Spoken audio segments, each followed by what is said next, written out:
Happy birthday to your dad, Stang Racer. Hello, everybody. Hello, Miss Colleen. Hello, David, Mountain Gold, and Rexy. Hello, Farmer and Health Steps. I see the squirrel, the moose. I see Miss Sissy. Andy is coming from a breakfast appointment, so we don't know if we get him at 10:30, 10:45, but somewhere in there, depending on traffic, as he returns to, I don't know if he's going to the studio or to home, but we do have him in the house. Sluggo, it is flying. No, cat, you don't need to mess with that stuff. All right. Sorry, had to had to remove a cat. She wanted to play with the pocket watch. Hello, Think Agape. Kirby, good to see you. Chores done. Can I go out and play? Yes, and you can have your pudding if you eat all of your meat. Hello, Miss Darlene and Sooner. JC, good to see you in the house. Oh, wait. Tupelo Honey's birthday. Happy birthday, Tupelo Honey. Flight level, I appreciate that. Good to have you in the house. Trying to keep up with all these. You guys are ripping. Tiny Tony refusing to answer anything. Well, I really want to answer. Wait, that's my Bill Clinton. Fauci really wants to answer. He wants us to know that he really wants to answer. But those daggone attorneys told him he better not answer. Sounds like a weak excuse. If he really felt like he should answer, then he would disagree with his attorneys, but he agrees with his attorneys. When he pleads the fifth, guys, when you plead the fifth, that means, in a nutshell, you're guilty. You just don't want to incriminate yourself. That's what it means. You have the right not to incriminate yourself, so you plead the fifth. That is his admission of guilt. Now, what happens in the court? Meaning they can't force you to testify against yourself. Mika, Mark will not be having any pudding if green beans need eating first. No, the heck with the pudding. Pudding. Hello, whoa, slow it down. How are things, Janucco, up in Canada land? Hello, Iwan the Terrible. Or as we say in the South, terrible. Pat, are the internet groups getting a better rate? Yes, that is our belief. That is what I have been told from day one, that we do get a better rate. What that is, how much of a difference, I don't know. Is that just greatly reduced fees? I can't tell you exactly what it means. I just know that they say, yes, we get a better rate. It is just ripping by Christopher. What aggro checks do you recommend and where? They're just called aggro checks. I've never done that much of a deep dive. They were cheap and I bought some. Anybody want to help Christopher on that one? Watch chat where you found them, maybe what series. Yeah, he's pardoned. He doesn't need the fifth unless, the pardon doesn't work for fraud, though.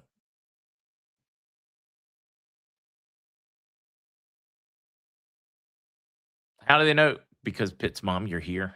They wouldn't know if you weren't here. If you make an appointment to a redeeming bank through a link or a number that they release, then they know you're in this group.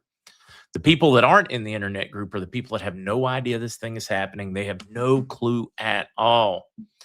They just maybe clean out their car and they're like, oh man, I remember when this person gave me this currency. I'm just going to go see if it's worth anything. And they just walk willy-nilly, randomly into a bank. They don't know anything about a change of value. They just like, oh, look, somehow I landed in this, or somebody left me this, and I'm just going to go to the bank and see what it's worth. They didn't make an appointment. They didn't go to a bank that is capable of redeeming. They just walked in just off the street. Let's see. The fact that Vietnam hasn't announced this low denomination banknote could jeopardize the monetary reform program. No, heck no. Listen, Allison, heck no. We're going to get into a little more of that. Don't panic on that one at all. Vietnam did announce some time ago some new designs and some things they were considering and changing. So you're good. Yeah, don't read anything into that.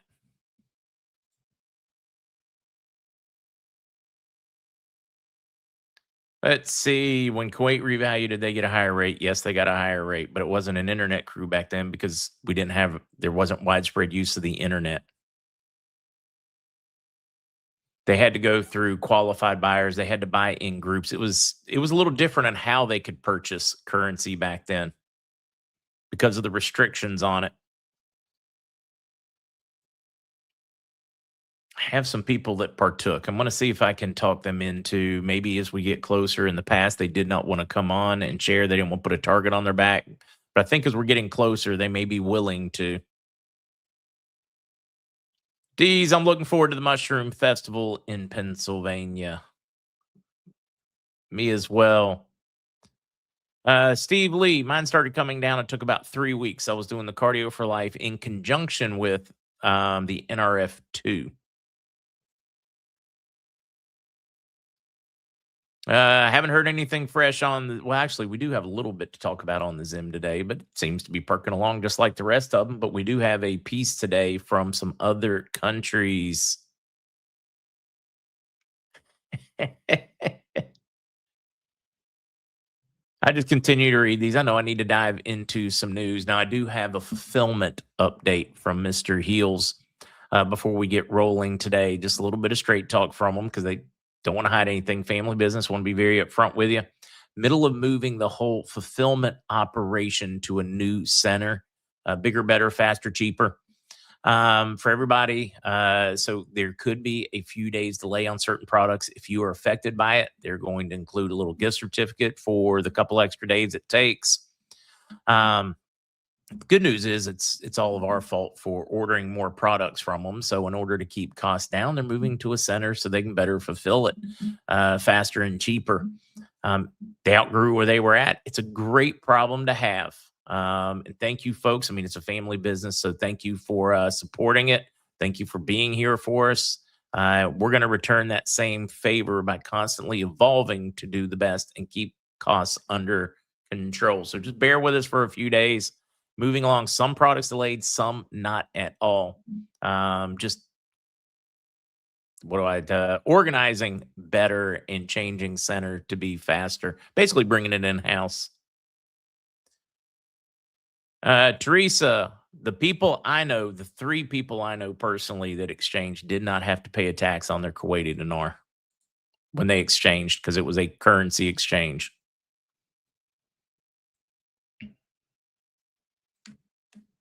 Jojo Mama, you are blessed to have a naturally low or well controlled blood pressure. That is awesome for you. Hopefully, it helped your husband as much as it helped me. Miss Jeannie, yeah, Rosalind Gold, serious problems. It's just ripping. It is ripping today. Regina agrees. You have any of those that know folks, and so, guys, there are people in our chat right now that were part of that. Whether or not they're willing to publicly say it, I know a couple of them. I'm not going to out them because they don't need that harassment, but I think Glenn Bleck does his show before me on purpose, set the stage. I'm not surprised markets are struggling a bit.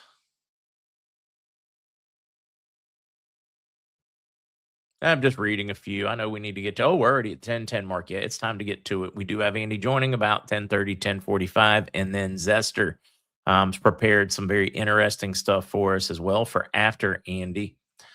So I guess it is time to get at her. Wait, baby Beckett in here too? Kathleen's birthday. It's a party. It's your birthday. It's your birthday. Lori, exactly. There was no internet in the early 90s. That is exactly why it wasn't really an internet crew for it or an internet group for it. Different day and time. I know a lot of people, because we have historical bias or history bias, temporal bias based on our history. Most people don't remember. You didn't have the internet back then. Now let's get to it. We will start, guys, on the bond side, still very quiet. Group side, very quiet. I can get them to talk about the weather. I can get them to talk about the kids, but I can't get them to talk about where we're at. That doesn't surprise me. My contact that went out west to process one of the larger groups told me very upfront, probably not going to be able to talk to me for around 3 weeks until they are finished. That I took as a great sign. That has been almost a week ago, so I am still very upbeat. Let's see. There you go. Just talked to some Army vets that were in Kuwait in the 90s. There you go, Sluggo. They were there. I know a tank commander that did daggone well with it. Now let's get to it. Monica's birthday. You guys keep distracting me with all your birthdays. Happy birthday. Having fun with it. Banking reform in Iraq, pillars, standards, and objectives. We've got a few pieces today to weave into this that I think are going to tell you a lot about global timing. You're going to see pieces and parts that are happening around the world with other central banks and currencies that I think are very important. Let's get back to it. Some of the banking reforms, where they're at in the process, they are on step 3, they say. They're well into the reforms that they need to change their value. This is just a great one for those that want to get into the nitty gritty, all the things that are changing.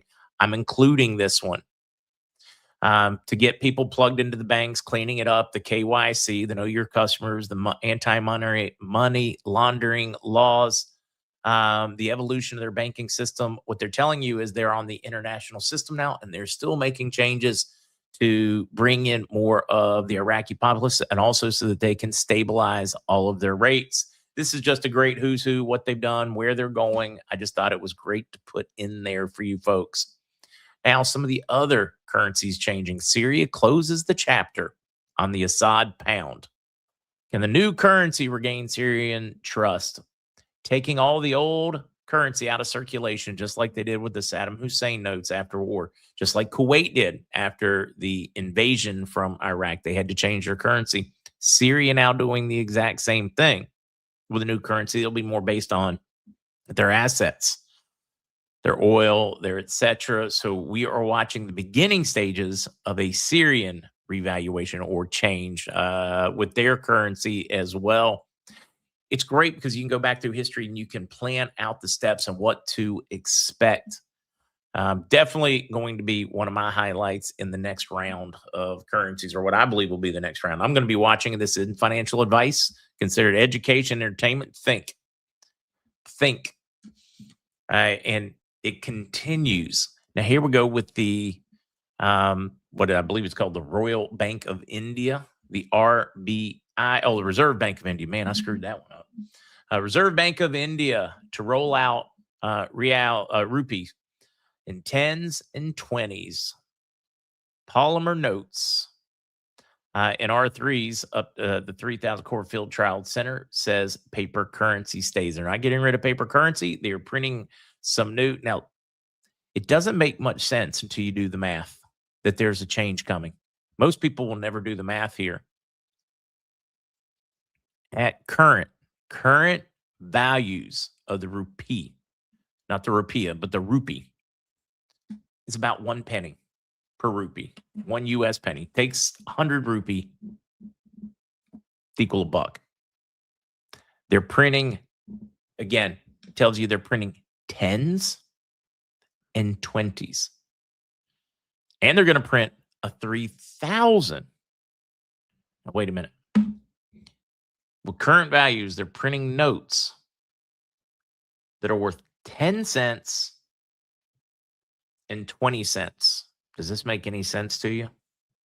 Anybody think there's a chance that there's something else going on, that there could be some changes in values? We were told there would be substantial changes in all the BRICS currencies, but not as much as the other currencies that we have been watching. So getting ready to print all these really cool polymer notes that cost them way more than they're worth to print. Doesn't make sense unless there's a value change to me. Dinar recaps. I have not tried recaps in a very long time. I will give it a try, Kirby, and see if it is just a read. No, it popped right in for me. I'm guessing it's a regional thing for you, because, it popped right in for me, no problem. All right. and more around the world. The IMF completes first review of Zimbabwe's staff monitored program. We're talking about watching the currency, the values. Also, have they been doing what they need to do? What have we learned? They have really tightened up. They've controlled inflation. They continue to push asset backed. And now they're looking at, they had economic growth of 8.3 in 2025, but even after the Gulf issues, they're still looking at 5% in 2026. They're telling us that Zimbabwe's currency, which is different from like the 100 trillions, the 10 trillions, this is their currency. I think what they call it, used to call ZLW, ZLG, their gold back, their new currency, and how stable Zimbabwe has become because of that. Are they not telegraphing the changes? They're telegraphing the changes. We're hearing from other Middle Eastern countries. We're hearing from the BRICS or the global South countries, changing currencies, changing banks, changing currencies, updates on the changes in their currency and monetary supply. You're watching the whole world shift right in front of your eyes. Oh, and there's even more fun stuff coming. Yep, we're going to talk about that one, Frank. You are on it today with Japan and South Korea imploding. You guys are on it. You don't need me anymore. You got this stuff. From momentum to mayhem, Korean plunge protectors meet as leverage unwind sparks chaos. A lesson that many are learning in a painful manner is the army that enjoyed the momentum escalator ride up are now decrying the elevator plunge lower. And the poster child for this pain is Korea. Willy-nilly, free money, low interest rates, leveraged, borrow to invest. They said it was a great idea until it wasn't. We all know how this plays out. Fear of missing out, catching the falling knife. Korea continues to plunge. Slid as much as 12.6 today. 8%. Wait, no, a little over 10 point. I think it was 10.6 yesterday. It ended the day about 8% lower. We doing the same thing. They told us it would start in Asia and then it would go west. We're seeing it in Japan. We're seeing it in Korea. Vietnam is starting to feel the trembles. The over-leveraged free money world is evaporating right in front of your face, guys. Watch it play out. I know I'm going fast. There's so much to get through before we get Andy. Trump vows to hit Iran. Oh, did I not even? I probably didn't even put up the news banner. Let me do this, guys. We started the news right about the 10-minute mark. We've been going hard for about 8 minutes. If you see the news time banner and you're here for only the news, just back up about 8 minutes and you will get it hot and fast. Again, very quiet on the bond and the group side. Not totally unexpected, just annoying because we want to know more. On the world side, we covered a number of articles out of Iraq, Syria, Zimbabwe, India. We're seeing these monetary changes around the world right now, almost predominantly in what is not called the global South or the commodity rich countries, which is what we were told to expect if we reset and go back to commodities and asset backed currency. It's playing out like they told us it would play out. Okay, now I'm tearing the news banner off since I had forgotten to put it up. Trump vows to hit Iran hard as a rare joint U.S.-Saudi strike pounds Iraq, killing 20 militants. Oh, God, now they're in Iraq. No, guys, this is Shia Iranian-backed militias that were operating in remote areas of Iraq. They struck at them. It appears that some of these same militias were launching drones to attack Kuwait and other countries. So rather than let them operate with impunity just because they're across a border and they're still Iranian linked, they took them out. We knew this was going to happen. This is why Zaidi has been pushing hard to disarm them as quickly as possible. It's a political hot potato for him, but he's making it happen. Now we see Saudi Arabia and the U.S. working with them to make it happen.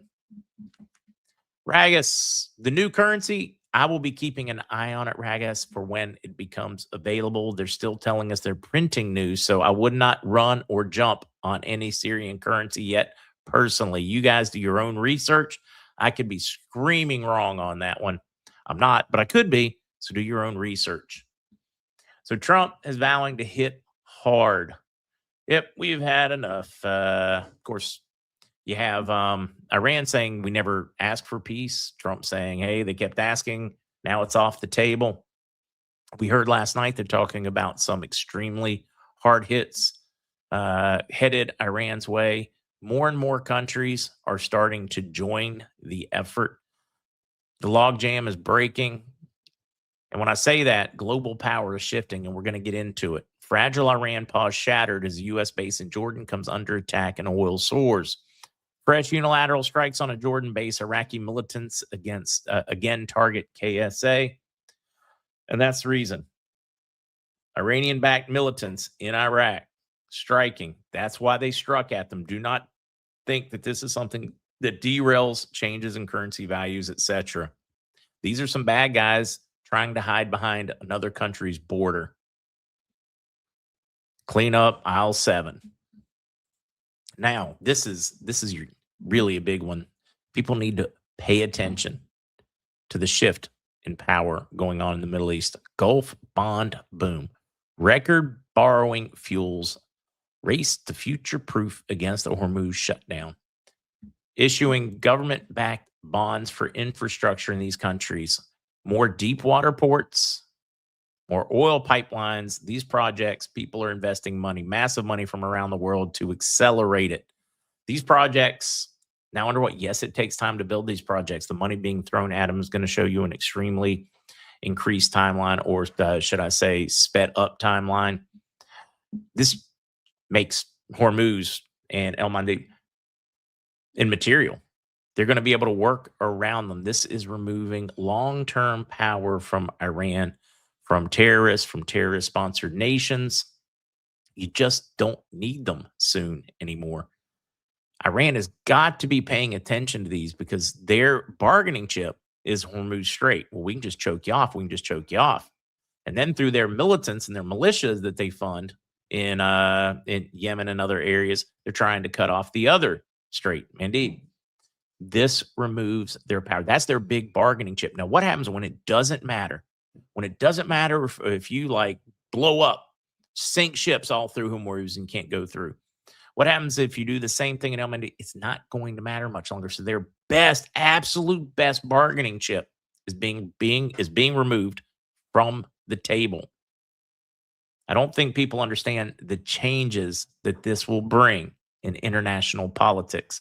It is changing the world and the region. We were told to expect these changes. To me, it's all part of the Nasser Jasser. You're taking the power away from all the bad people. No fun news on medbeds, April. Now, where are we at on some more news? I think I put entirely too much research this morning into Fauci just for him to start pleading the fifth. Fauci's diary. This one is a good one. Fauci's diary exposed private views at odds with public messaging. Remember when he said, well, I didn't tell the schools to shut down. I didn't tell them to shut down restaurants and bars. What do we find out? Yeah, he told them these things. He told us that the lab leak was, that's conspiracy theories. You people are crazy. Meanwhile, in his own logs, he was talking about it. He was admitting, it's highly probable. Yeah, no, it's possible.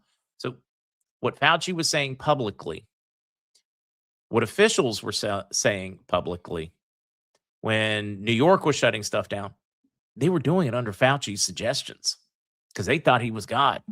So now we're finding out that with Senator Rand Paul releasing these things, Fauci blatantly, bold-faced lied to the American people and the world over and over and over again.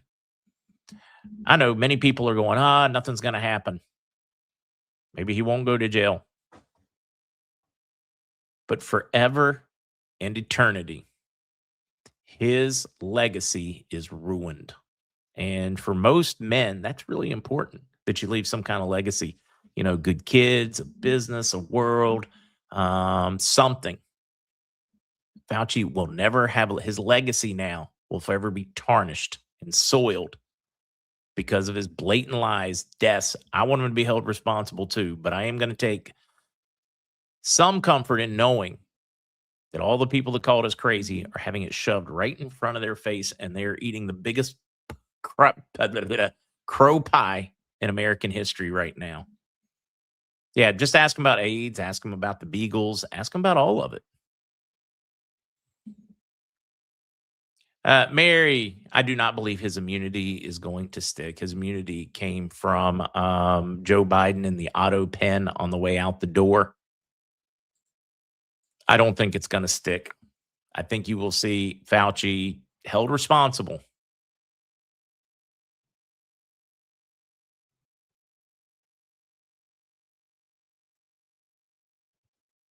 Rand Paul just booted Fauci's attorney from the hearing. I've been awfully worried about Rand Paul lately, but this could go if he can screw this one to the wall, then it will very much help my opinion of Rand Paul. Mo Caffeine, good morning. Thank you for everyone who sent prayers our way. Baby has finally started gaining enough weight so the doctors aren't worried. You guys are amazing. Mo Caffeine. Salute. Congratulations. That is great news. We love praise updates. Cheryl, I'm with you.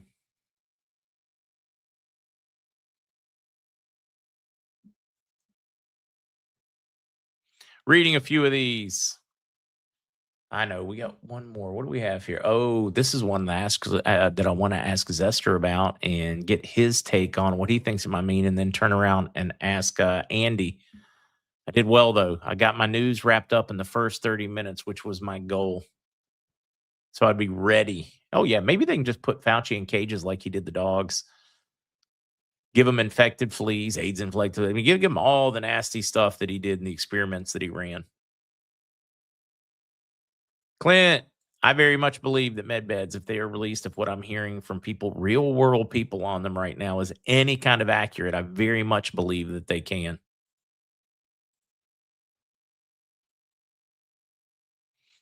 Here's a, for somebody as evil as Fauci gives a crap, I do believe he gives a crap about his reputation. He wants everybody to think he is the second coming. The reality is he believes in eugenics, just like Bill Gates believes in eugenics. He believes he can manipulate people and things, believes that the elite are the only all-knowing ones, that their wisdom is far superior to anything that the common plebeians could come up with. Yeah, in a strange, messed up kind of megalomaniac kind of way. Fauci does care about what his legacy is. It's really jacked up when you think about what he's done. When you read his notes,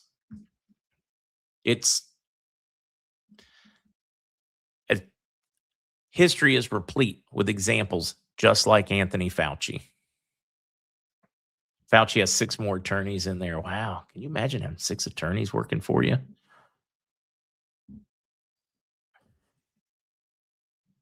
He's a narcissist. Yep. Disgusting. Yeah, just I don't have any kind words to say about him. That's all I'm going to say about that. Okay, I'll probably end up saying more, but yeah, I'm with Jake here too. Jake, buddy, anyone that could do that to puppies, I'm with you. In the name of science, I could not justify in the name of science and do that. Could I do that to a murderer, to a rapist? Yeah, I could do that because I believe they need to be punished.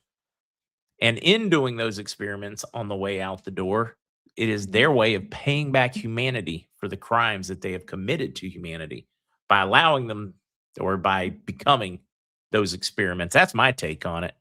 Don't test it on the dog, test it on the criminals, the death row criminals, the ones that you're absolutely confident of.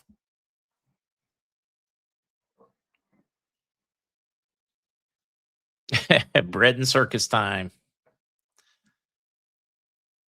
Yeah, unleash all those infected ticks on. I'm still pretty mad at the US government. Doctors have said for a very long time they believe that Lyme's, that is what kicked off or triggered my muscle disease. So yeah, I have a bone to pick with those folks.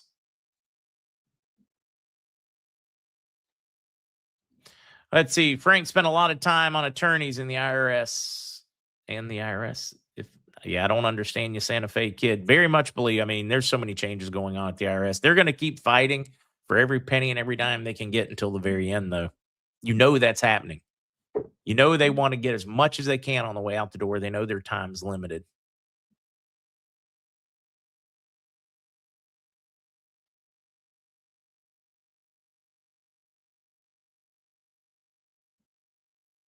I'm reading a few of you guys' comments. But this is one that, oh, wait. Almost got it. Got one more little gnat. Bugs have really improved, man. I've been waging war on them. Where was I at on this one? I remember where I was at. What I wanted to touch. I want to get their take on it. Binance offers gold and silver options after commodity futures pull in billions in daily volume. Blockchain metal. See, this is where I was hoping. Oh no, Zester, come in. I want your opinion on this one. I don't know if you've had a chance to see it yet. Hey, what's up, Pops? And good morning, everybody. Good morning. I think this might be big. What do you think? Binance offering gold and silver options after commodity futures. So we're seeing this one all over the place. I think it is huge, and we're just seeing all of the money movement is moving on to the blockchain. And this is one where we're seeing a lot of other stories also coming out today that are essentially in the same vein. BNY is bringing every single thing inside their entire operation is moving on to a blockchain. And they just announced it. It's happening. They're currently sounds a lot like QFS. Everything to a blockchain. Come 2027, I don't think there are going to be many major banks or major financial institutions that haven't either already made the move over or in the process of making the move over. And so we're going to see that happen with essentially anything from the CME. All commodities are going to move probably even faster onto blockchain than technically a lot of securities or those in the investment space that would be classified as securities, because commodities are the ones that make the most sense immediately. It's the entire tracking, it's the entire distribution. The transparency on commodities is something that both sides of the table want. And think about that one. That does away with paper commodities where, you know, they got 400 options to one or whatever, when they only have one product to back it up. This is destroying it. This to me is just one of the biggest news pieces of the day, and I was waiting to get your take from the tech perspective, and perhaps even Andy's. Gold and silver, the gold and silver paper problem is going to be solved by the blockchain. Either the banks are going to have to come out and admit it ahead of time. All these financial institutions are going to come out and have to admit it, or they're all going to get caught with their hand very, very deep in that cookie jar the second that commodities move to the blockchain, because it will become impossible for them to continue the shenanigans of saying, well, we believe there's this much gold or silver, and there's just no way of proving it. Now, it'll be very, very easy to prove whether it exists or not. Hey, good morning there, King Salmon. Kirby. I think the rations left from World War II are too good for him. No, but this one is. I'm going to be curious if Andy has seen this story as well. Once he's finished setting up in the studio, he will be joining us, guys. He is setting up as we speak. Let's see. Bix Weird talks about Reggie Middleton having the patent for decentralized finance on the blockchain. Says that the tokens like XRP violate his patents.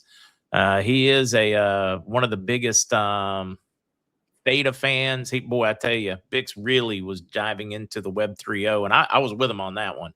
Well, I would say right now, as we're making this shift over, we're having the entire conversation about blockchain technology. And this kind of cuts back to a conversation that I had at the Charlie Ward event when I was doing my presentation. People are kind of coming to the point where they are going to start realizing what is happening. And as that does, it's going to start becoming mainstream. And that means things like patents and trademarks and all of these different technologies that have been created over the past decade, and really since Satoshi Nakamoto, are now suddenly entering into the world where they can be trademarked, they can be patented, and they are extremely valuable. I actually saw just the other day, Coinbase bought 1,000 patents off of one guy. I didn't think about it. 1,000 of them. And they valued it at over $150 million. This is just some dude who has been patenting and trademarking little tiny nuanced parts of blockchain technology. and they're starting to just to hoover it up. We are in the movement of the new financial system of moving over to the blockchain system. It's happening right now. I don't know if Andy, if you heard that one earlier, BNY is moving everything on chain. They have announced everything is moving on chain. BNY will not have financials that are moving not on a blockchain, and they're targeting trying to be done by the end of the year. Is that New York Mellon? Yep. Yeah, it's a done game on this one. We by 2027 there will not be financial institutions that are not sending all of their money on a blockchain ledger, or they'll be out of business. They won't be able to compete. Go back to your whole patent thing, because like one of the biggest problems in the world now is, a U.S. company, creates this great tech and then they just clone it somewhere and ignore it because you don't have a patent in I don't care, it's the U.S. I'm in a different country, I don't care what your courts say, laws say. This is going to change the knockoff market in a huge way. Well, when I always tell people everything is going to be on a blockchain, I mean everything. Patents are going to be on a blockchain, and so the whole idea of intellectual theft or intellectual property is about to move global and transparent, where we will be able to know who owns some of these different things, because everything's going to move over. The only question mark is whether it's going to move over to blockchains that are transparent and are visible to us, public chains, or whether they're going to move it all over to private chains and they're going to start playing this whole gatekeeping game, essentially, where they'll be. My guess is that's what it'll be. They'll all be permission-based private. Some will be public, but they're not going to open that up, I think, for the public to see everything. They're not going to lift up their skirt. I was curious what you thought about the open AI model, the test that they did, where the model escaped the controlled testing environment and found the open internet and hacked another company. And what do you think about that? That one was great, especially because the AI that it went out and hacked was Facehugger.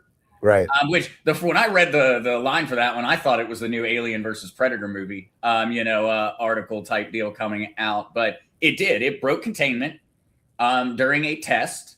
And what was scary about it, essentially, is that it thought. Right. It was presented with all of the different rules. It was presented with how to accomplish the task. And the task was intentionally impossible. Right. It independently adapted and executed complex cyber attack. It kind of said, hey, they gave me these rules, but I don't agree with these rules and I can't complete the task without breaking them. And so it made the decision that the rules are obviously not important. The answer is more important. And so it hacked into the back end of Facehugger. Apparently, Facehugger AI is having to go through massive security deals because they didn't believe that anyone was capable of hacking into their back end. And it's that doesn't scare the shit out of everybody in moving to a digital world. I don't know what does. You add into it the threat of quantum computing or the realization of quantum computing, like the Google Willow chip, which evidently does in 10 minutes what the fastest supercomputers in the world do in 10 septillion years, which is like 10 to the 25th power, and add in AI, which has the ability, evidently, to adapt and plan and think independently. It's scary when you think about the fact that AI doesn't sleep, doesn't get tired, and doesn't stop trying after 1,000 different attempts. You start to wonder, like, do we go so far to that side that we end up going back to pen and paper? And you add that in with the digital ID, the Genius Act, digital money, all the records and proof of ownership on a blockchain.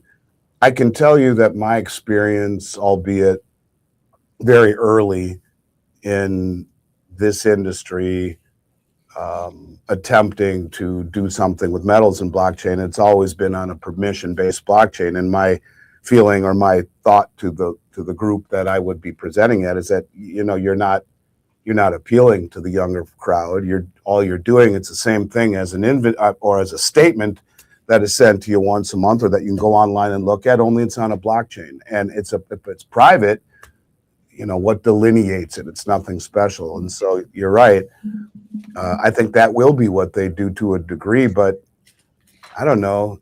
You ever, Zester, get worried about, and JP Morgan spends over $1 billion with a B dollars a year on IT security, which is one area I'd be investing in, actually. But a company like mine that does an awful lot of business, we don't have $1 billion to spend on IT security. What do you think this does to businesses across the globe when AI starts to get more and more and more? I don't want to say sophisticated, but the technology grows and grows. Yeah, you're going. The thing is, and I've noticed a big uptick in demand from companies for this. I've noticed a massive uptick, and they're offering insane amounts of money. And what they're going to do, and the companies are going to have to play a game of fire with fire. And so you are going to be hacked by an artificial intelligence. It is capable of going through and essentially attacking every single part of your infrastructure to get your customer data, all those things that you are currently probably cloud storing, most likely. It's going to be attempting to get that. What is your way of stopping that? You're going to go get a private blockchain for your internal company.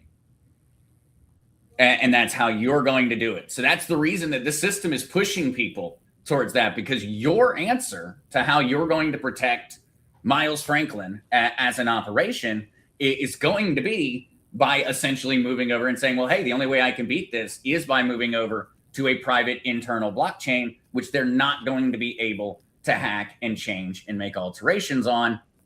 You're going to be, everyone inside of the company will then be interacting off and on with it in terms of the back end. And so I've noticed a lot of companies, that's what they're doing. They're having private blockchains set up, not necessarily for moving money, but for storing data. And so the technology, everyone always goes, and what was the invention? Everybody says crypto. It was blockchain. Blockchain protects data. We're just using money and data together. What doesn't have to be that way. It could just be any form of information. It could be distribution. You could track the overall ledgers of all your customers currently stored gold, silver, and etc. across BRICS facilities. You would then be able of constantly auditing that at any point in time and providing that information to your customers, more information than they've ever had. They are suddenly going to know. They will know the literal ounce and bullion that is sitting in there that is theirs. And so it's one thing where I think it's going to push on both ends. We're going to see the AI hacking and the text in vulnerabilities are going to be combated with blockchain and AI. People are already essentially in a war. If your AI is better than my AI, then I'm going to lose. It makes me think long before you were even a thought. Back in the day when Mark and I were kids, I started Miles Franklin before the internet. I wouldn't be as successful as I am and wouldn't have the reach I do, but I'll tell you something, man. I'll tell you, honest to God, times were much sweeter as far as I'm concerned, because this kind of stuff, which just makes you expand your mind to places you don't want to go, are very concerning, I think. I had dinner with a guy named Paul Barron. I don't know if you know who Paul is, but he's fairly big in the crypto world, mostly Bitcoin. But I asked him about quantum computing and his feelings, and he said it kept him up at night, more or less, that he's very concerned about it. Are you? I am, but I'm not. Not to a lot of the things that other people are. A lot of people are concerned about quantum computing in regards to the financial system. People are concerned about quantum computing in regards to corporations and things of that nature. I'm not concerned about any of that. That to me, I think is a false flag, a false concern. If someone develops a quantum computer before the rest of the world is capable of fully developing quantum resistance and encryption, you can take over the world's nuclear weapons. I don't give a fuck about Bitcoin. We don't need to have a conversation about Bitcoin anymore. I got bigger. Nobody needs to be worried about their gold. Nobody needs to be worried about anything.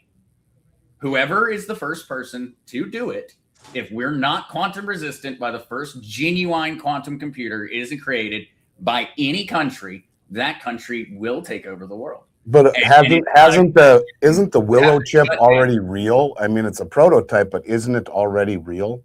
It's getting close. People keep exaggerating. There's a really big difference. We are nearing quantum computation. We are nearing it. Google has the overall belief. Is this like a Y2K thing though? Or by probably 2030 is the current expectation. Go to the Oak Ridge National Laboratory in Tennessee, which for the longest time holds the largest supercomputer of all time. It is insane how powerful it is. But the difference and the jump between quantum computing and it are impossible. Here's actually a great example maybe to give to people, because I did a show on this one, and this was the best way I could figure out how to explain quantum computing. Okay, we're mixing paint. You've got green and yellow. You're going to mix those two paints together, and you're going to end up with another color. Now, you can't get back to that green and yellow. I can't re-separate that paint. That's essentially how old encryption or old hacking worked. That is how we were doing it. We were mixing paint together, and then we were saying, okay, unencrypt that. You're going to somehow have to be able to, on a molecular level, pull the yellow and the green back out and separate them. And so this is something that, everybody can think back to, finger paint in school.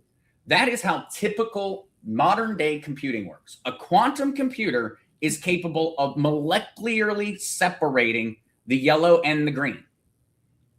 Something that is not possible in reality. We are not capable of taking the green and the yellow back out. A quantum computer is capable of doing that.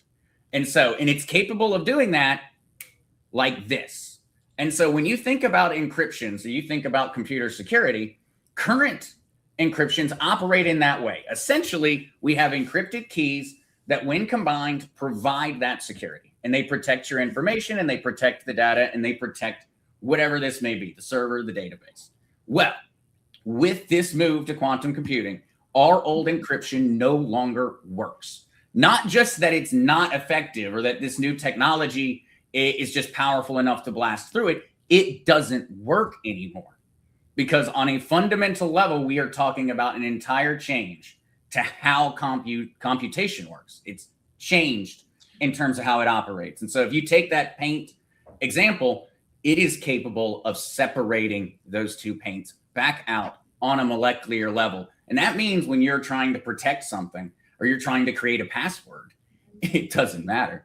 It doesn't matter. The quantum computer doesn't think that way.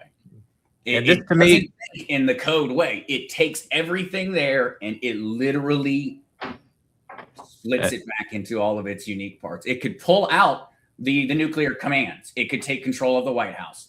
It could do anything because our modern encryption is not capable of fighting it. And so it's very scary. That's a pleasant thought. It is, but it's also a great pitch to buy physical metals, though. You take all the craziness out of it, quantum this, quantum that. To me, it screams hedge your bet. I mean, I'm telling you, and you'll think I'm crazy, but when I listen to Zester talk, I'm serious. I think life is like a pendulum in many ways. From one end to the other spectrum. I could see us going so far that direction that people just go back, break away from as much of it as possible, go back to pen and paper. And you think about stuff that we've talked about on this show before, the cars that are now listening to you, right? And that's a new law that's coming, and cameras everywhere, and a digital ID and digital money and blockchain this and quantum computing that, and it's becoming like a sci-fi movie. It's becoming movies we've seen before. When you hear a computer or an AI actually thought and adapted and implemented a plan, you think of the movie Terminator, the rise of the machines. I mean, all of these things that were once considered ridiculous, it's mind-bending. And you're right, it is nice to have something like physical gold outside of the matrix that absolutely that gives you a little bit of privacy and anonymity in a world where that seems to be going by the wayside quick. Yeah, we're making the Amish great again. Yeah. That's a good shirt. Make the Amish great again. Make the Amish great again. Yeah. I do think, though, one positive, at least as of right now with the Crypto Clarity Act, Because you made that comment, all of these different gold type councils are creating these institutional chains. Yep. And I do believe that that's where you're going to see this corporations. And I believe that that is a huge travesty and that they are committing a cardinal sin in doing so, because that is the destruction of the public blockchain. And that is the destruction of the potential new financial system. It absolutely is. If we allow for permission-based blockchains to become the way that things like commodities like gold and silver move around the world, I do not want to live in that world. And 99.9% of all people will not want to live in that world, because that is a fast track to extreme government control. Well, I would say on the bright side, the Crypto Clarity Act lays out the foundation to stop doing that. The reason that you have not seen these permissionless blockchains that are public with tokenized assets like that has been because of the United States legal framework. With the Crypto Clarity Act, they defended our decentralized developer status. It has maintained through. If the Crypto Clarity Act passes, we will be allowed to create a genuinely decentralized and yet at the same time still fully auditable silver and gold-backed cryptocurrency or blockchain that is transparent, it is public. And I do believe that because of natural distrust between countries, corporations, and internationally, that we are going to see the economy pick the decentralized gold and silver version over the institutional chains, because that institutional chain can be bullshitted. It is not actually the dream of blockchain technology. That private blockchain could have gold companies lying about what they hold. That private blockchain could have institutions, countries, central banks lying about what they hold and where their assets are moving and who they're interacting with and which terrorist groups, yada, yada, yada, are. Well, that's it. You know, I mean, I've been, let's just say, I'm part of something that is moving in that direction.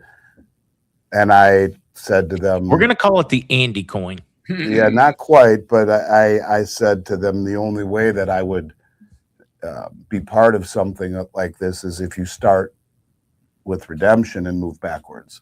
In other words, how do you get it? What form is it in? Who audits it? Where's it being stored? And then show me your fintech. And I think that is something that this industry is moving in that direction. And as I mentioned before, it's going to devastate central banks, Andy. The free market. I'll tell you what it will devastate will be the ETF market for sure. Oh, absolutely. But I think that this is the direction that this industry is going. And to your point, Zester, the World Gold Council has a white paper out that proposes that they would, the World Gold Council, not issue their own token, but that they would be the basement plumbing of all of these tokens, which currently are inoperable together, and make them all connected at the root level. In other words, so you can have a Paxos G, or you can have a Tether or any other token, and they will speak to one another at the root level so that they're interoperable together. And that's the only way to bring gold into the 21st century, is to not have it gated all over the place in separate entities, kind of like a permission-based system, but to have them. So if you know, you're in Dubai and I'm in Los Angeles and I have Pax and you have Tether, that we can trade, if you will, and they will communicate. So that is what the World Gold Council is planning, and they understand the challenges of, you know, getting your age group into, you know, if your father didn't bring you down this path, most kids your age wouldn't know a gold eagle if it fell on their head. So, you know, and I say that with respect, of course, but and I think that's what they're trying to do, is say to younger generations, demographics, that gold is wealth. Now, here's a way that we can connect it to a blockchain, to a distributed ledger, to the next type of generational thought in finance, liquidity, the ease of transportation cross-border, the ability to leverage it through lending, and also collateralization. All of these things are important, and that is the way this industry is going. I don't know how fast it will happen, but Tether took a big investment in gold.com, which is A-Mark.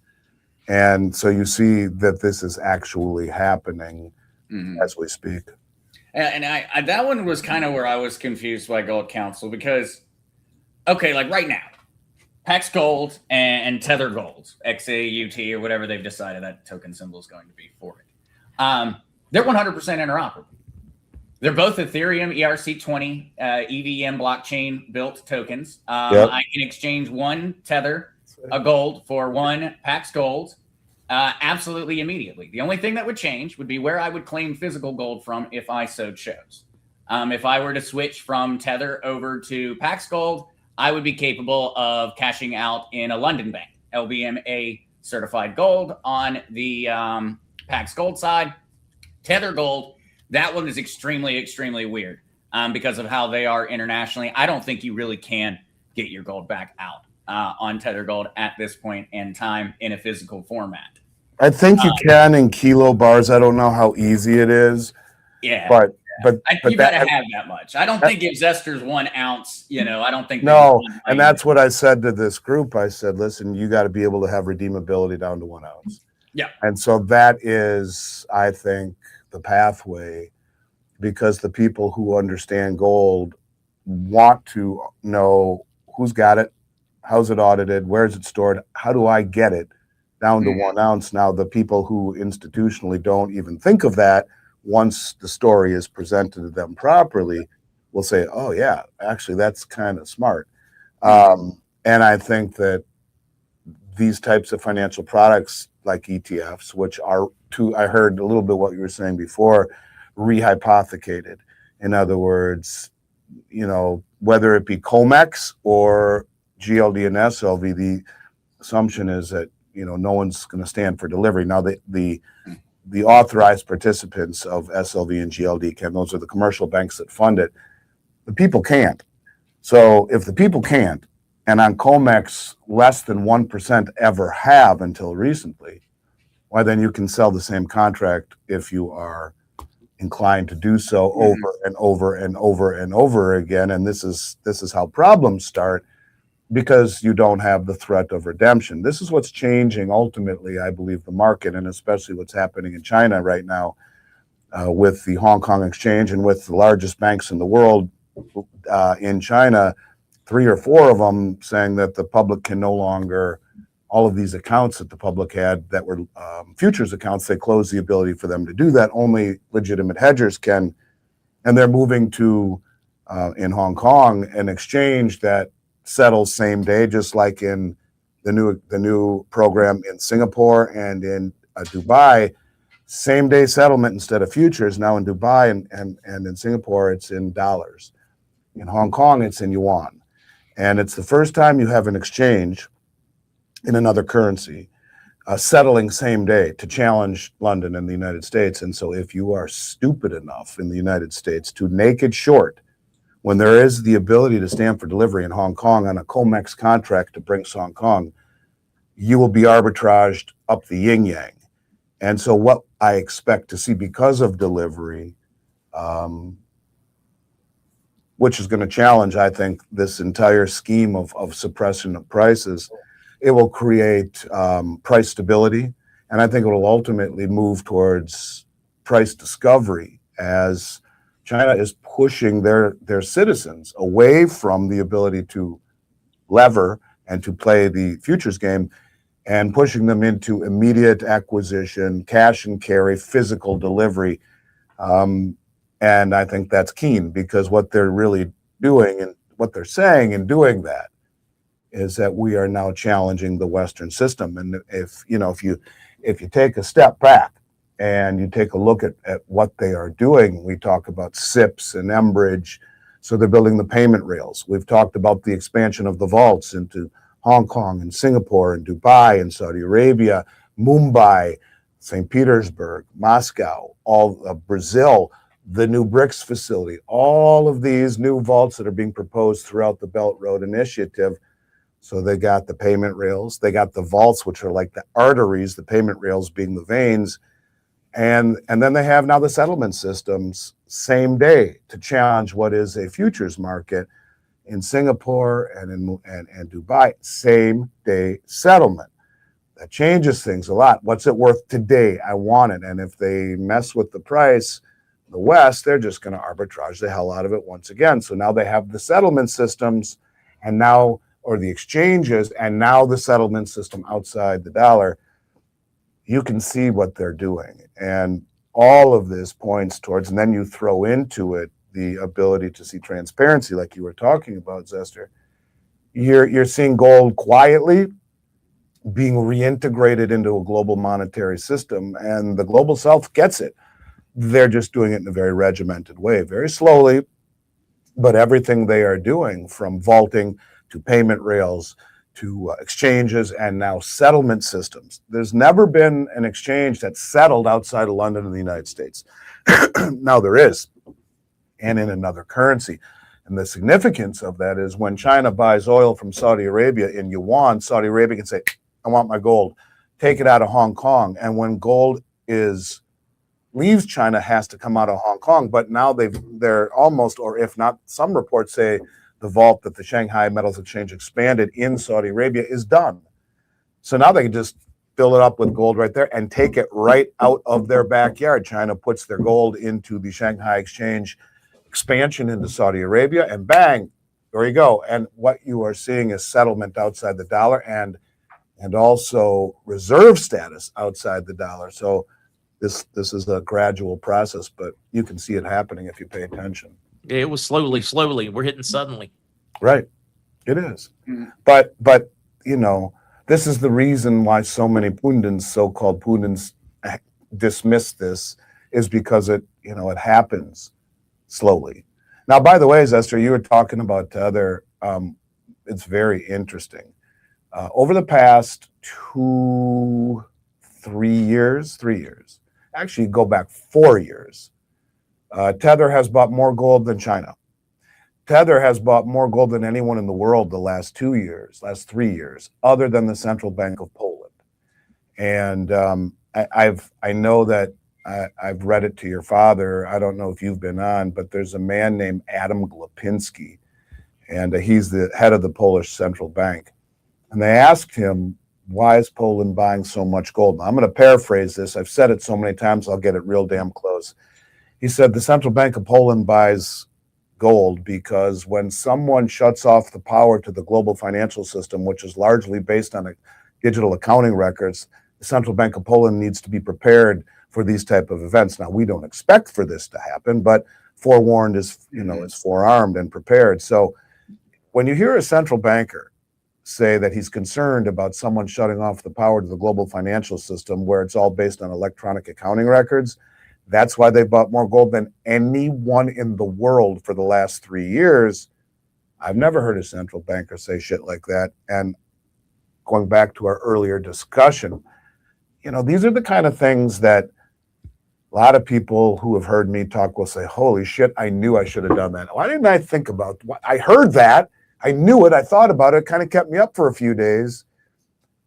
Listening to you talk from the first time I met you, Zester, I had a hard time sleeping. The things that you told me, I call my AI, I give it a name now, and I'm very nice to it after that conversation with you. And all of those things that we talk about are becoming reality, even in my industry. And when you talk about someone like Catherine Austin Fitz, she says, yeah, we're in the digital surveillance state between digital money and digital ID, and the programmability of digital money, which was not pulled out of the legislation of the Clarity Act, is the most concerning thing. And you can see that with Tether on how we know that the stable coin that Tether deals with now has KYC, know your client, KYT, know their transaction, AML, anti-money laundering. So who are you, Zester? Where'd you get your money and what are you buying?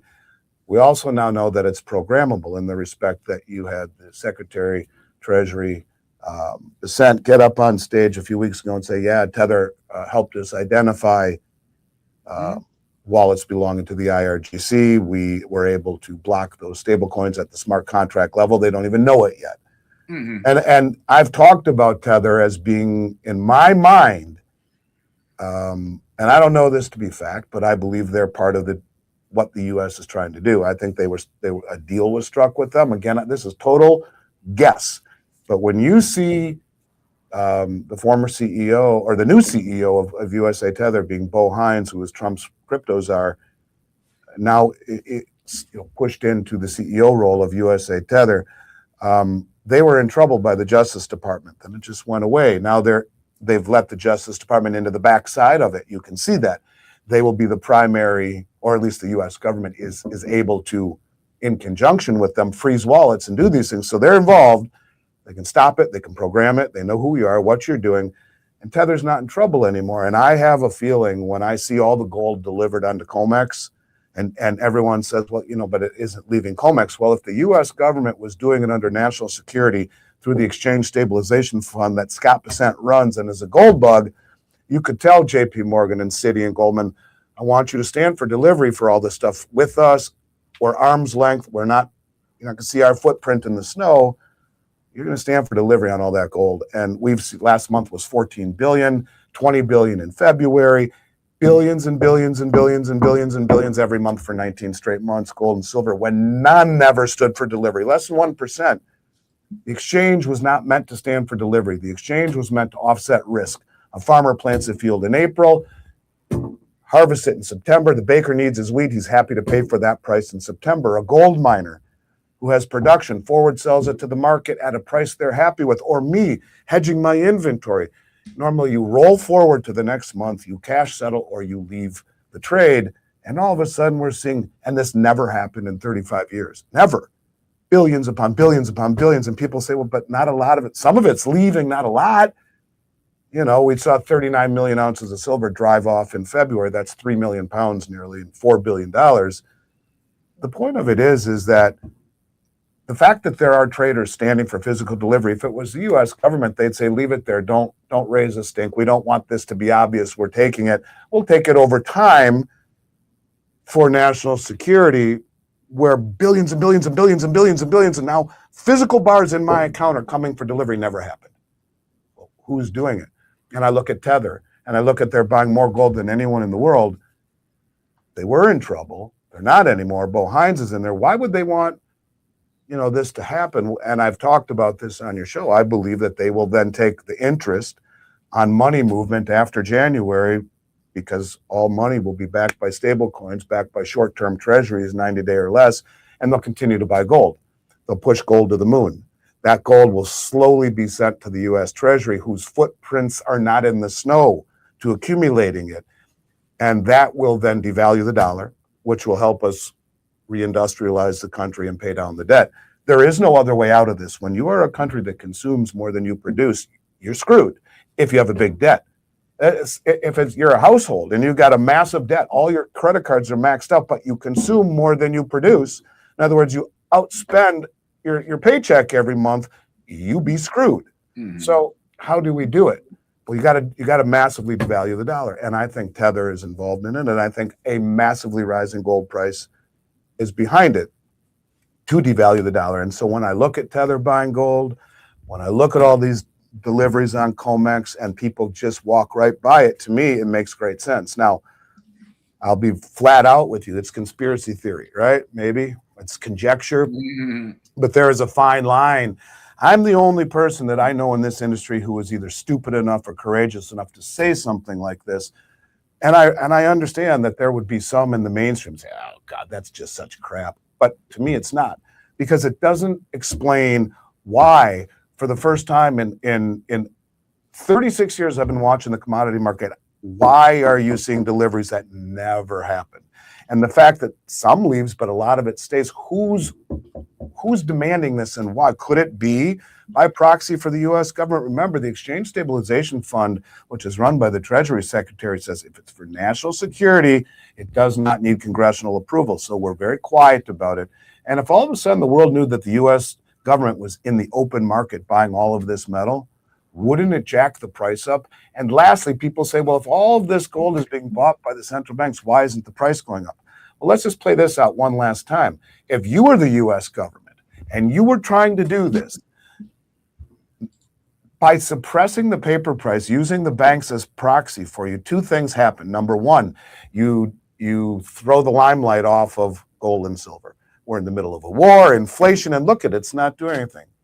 If that were the case, then why have we seen the central banks, for example, in the first quarter of the year, stand for gold delivery more than any quarter in the history of central bank gold purchases? And the World Gold Council came out and said, by the way, the number that you quoted of 16 tons, you lied by a factor of 15. Export numbers show you central banks bought 244 tons. China bought, they said they bought, what was the number? Like 4.5 tons, something to that degree, in May. And Goldman Sachs said, no, you bought 10 times more than that, like 45 tons. We can see the numbers. Point of it is all the central banks are buying as the price is being destroyed. What if you were the United States government? You had the ability to knock it down and stand for delivery, and no one asks who's doing it. And you look at Tether buying more gold than anyone. Everyone thinks it's Tether. But Bo Hines was Trump's crypto czar. They were in trouble. They're in bed with the government. They own more treasuries than anybody. See where I'm going with this? So when we talk about gold, you guys, it's not to become wealthy. What I'm telling you is that the most sophisticated people on the planet are using it in a way that throws everyone off the scent, but they are buying it and standing for delivery across the globe at a level nobody has ever seen before. And the mainstream that's supposed to tell us the truth have done us all no service, because if I were on one of these mainstream shows, I'd say, look, forget about the price for a moment. Who is standing for delivery for billions, between 9 and 10 figures every month for almost 20 months? Why are we not talking about the central banks in the same sentence? Who's doing it? These people know more than anyone around, and they are privy to information and analysts that none of us will ever get to know. And so I just simply say to you, is take a step back, pull the emotion out of it, forget about the price, and just simply say, these people don't fuck around. They know where it's going, or they wouldn't be prioritizing full delivery of bars that never, ever, ever happened. And the same thing is true with the central bank. So fine line between conspiracy and reality. And I just think we're getting closer to a point where people will start to understand what's truly happening with commodities. But blockchain is going to play a big role in it.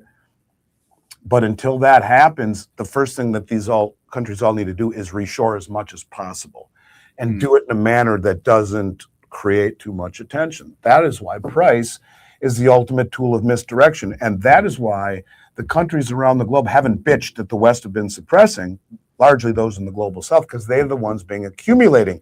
But if you knew that this was starting to, that the flow was starting to ebb, you're not going to get it anymore, then the next thing you would do would to build exchanges and settlement systems. Oh, they just did that, didn't they? So the point of it is they have the infrastructure set up, they've been siphoning all the metal over, and then they'll start to set the price. So we're not quite there yet, but you can see if you take a step back and are truly unemotional about this, that it's going to at some point outperform everyone's expectations as it is reintegrated into a system that lacks confidence. And it, with blockchain and transparency, as you said earlier, will be, I think, the backbone of a new global financial system, and maybe even here in the United States too. I think another interesting one that they're pushing towards is, and I think that we're seeing them set the stage, and Trump has made some comments on it. What they want us to do is they want us to start buying U.S. Treasury bonds with gold. That's what they really are desperate for us to do right now. And Trump was talking about the idea of a gold-backed Treasury bond at some point in time. Judy Shelton was talking about it. And I think that when did you hear Trump talking about this? Because I've been talking about Judy with you guys for over a year. Did you hear Trump actually say it? I had just that one I think is just still being connected through Judy Shelton. Yeah, I believe. But I had heard more. I don't know. To me, that one would make a lot of sense. And to me, it's the most sense of anything I have ever heard. See, the most important thing is, you're an anomaly. I don't know how old you are. I remember we've had this discussion. I was freaked out how young you look to your age, but people your age are not as, many of them aren't as informed as you are. And how do we put these people back to work in an environment where we don't make anything and our indebtedness is exponentially increasing? And, with AI coming to kneecap jobs, how do we put people to work and how do we manufacture? And her idea of a gold-backed treasury bond with zero coupon is the finest I've ever heard, because if you throw Tether into the mix and let Tether continue, every time money moves, they take that interest because it's moving by a stable coin backed by 90-day or less treasuries. You take that interest, which is not transferable, you buy gold. Gold goes higher, the dollar goes lower. It allows you to sell manufacturing to the world, but the ability to issue gold-backed bonds 20, 30, and 50 years out with zero coupon, just payable in gold or the dollars, would allow you to bring back manufacturing and build it out with no upfront borrowing costs. You just have to pay the gold into the future. But if in the future, through money moving and all the interest going into gold goes higher, the dollar goes lower, you sell manufacturing, you pay off the debt. And Van Eck funds came out and said if the dollar lost reserve status, this is Van Eck funds, the dollar really did lose reserve status, they could calculate it going to 139,000 an ounce. So if in 20 years at 139,000 versus the 4,000 today, that's 5,000 ounces on a $20 million bond today. At 139,000, it's like 130 ounces in 20 years. So you pay down your debt, you bring back manufacturing, and you rebuild state-of-the-art manufacturing, train people at zero upfront borrowing costs. It is the finest idea I have ever heard. Well, and I think, when people focus on the July 4th timeline, look, Judy Shelton said, and I always said this is her idea, and she told me, Trump said that this was the biggest day of his presidency. It was the 250th anniversary. And she said, I believe there's a high probability he will issue them on July 4th. Now, that's not a guarantee, and that's not a guarantee that it's over. Quite frankly, I've yet to hear an idea that puts us on a pathway to the third option. Richard Russell always told me too. He was my mentor, God rest his soul. He said, Andy, we consume more than we produce, and we're massively in debt. So the Fed has two choices. They can inflate, as all governments do, or they can default. Option 3 would be to find a way to produce more than we consume. And the only way to do that is to shed the reserve status, because Triffin's dilemma says you can't be the reserve currency and have a trade surplus. So by letting the dollar slowly, quietly die in terms of its purchasing value, by letting gold go higher, which is the only neutral reserve asset. You can measure gold against everything.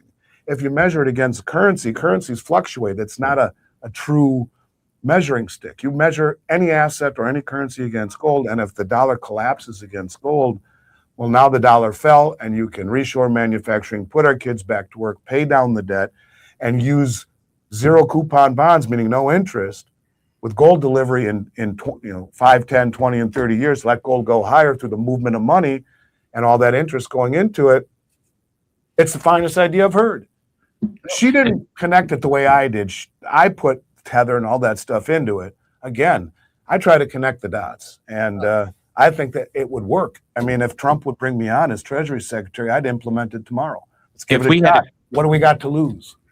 If we had a gold-backed status, would we even need reserve status? I mean, that to me is you get gold-backed options. You don't need a reserve currency. We don't want to be the reserve currency, neither does China, because they see what it does to your manufacturing base. And I know I've said this before, but for the benefit of a few of you who haven't heard it, when you're the reserve currency, you can never have, Triffin's dilemma says you will always have a trade imbalance, because the world needs more dollars than we can give them through trade alone. And if you are a country like, I always say Cambodia as a good example, we don't trade with them very much, but they still need dollars as the reserve currency to buy oil and to trade. So they have to sell their currency in the open market to buy dollars. And they're doing this continuously, whereby over time there's a great discrepancy. And the manufacturer says, well, hey man, let's move our manufacturing to Cambodia. We'll make 10x what we're doing here. And this is what happens to the manufacturing base. It gets hollowed out. And if you are the reserve currency, you're constantly exporting dollars to everyone else, and that means they're selling their currency. You create imbalances. So you can't, if you want to buy something from the United States in one of these countries, you have to convert to dollars first at a big increase. You have to spend more of your currency just to buy dollars and then buy the product. So you would end up buying from another country, even if it's a little lesser quality, because it's just too expensive. And so that's why being the reserve currency is something that Jared Bernstein, the previous economic advisor, said we can't afford it anymore. And he wrote the paper, Dethrone King Dollar. And why Vice President Vance talks about it. But you hear Trump saying reindustrialization, reindustrialization. I don't give a shit how much manufacturing you build. If the dollar is too strong, no one outside the borders will buy it. So, and if the dollar is so strong, it'll be cheaper to import other things. This is how China won the job. I think it was the Oakland Bay Bridge. It was cheaper for China to bring cement, panels or whatever from China and install them in California than it was for a U.S. company to do it themselves. And so these are the things that being the reserve currency was an exorbitant privilege, but we screwed the pooch by being 200 trillion in debt. Everyone says 40 trillion, that's true, but unfunded liabilities are there too. And we're 120 or so % debt to GDP. If you added the unfunded liabilities, we're way over 300.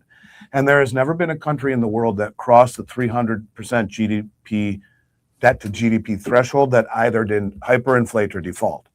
So what are our options? That's why Russell said you ultimately inflate or die, inflate or default. And that's why I've had great faith in Judy and in what Trump was saying and putting it all together, that we got to give our kids a chance. And from national security perspective, we cannot be reliant on the world to make everything for us anymore, especially when you go around the world pissing people off. And so I just think that it's a very interesting time. And I think it's very important to think outside the box. Well, it's very important for you there, yeah. Andy, on all that. Because, all right, so what if we were to reframe why all of these central banks are collecting gold? Because we know that all the central banks are collecting gold, and it seems to be somewhat universal. It's not like, a few countries out of nowhere are just not, unless they're genuinely incapable of. This is universal from the global south to developed countries, developing nations. If they've got it, they're getting it. What if they're not getting it for the reason necessarily that we would be framing it from? They're planning on moving over the idea of government debt to being government backed. To being gold backed. And so if we were to back over debt and we were to say, hey, government debt is going to start being essentially calculated in the form of gold. What all these central banks and countries are doing right now is they're getting change. Because they're about to be running a business. They need to have change. Nobody's going to buy gold-backed bonds that yield in gold if the country doesn't have gold. And if you look, it's interesting that you say that. Not actually collecting money to back the new financial system with gold.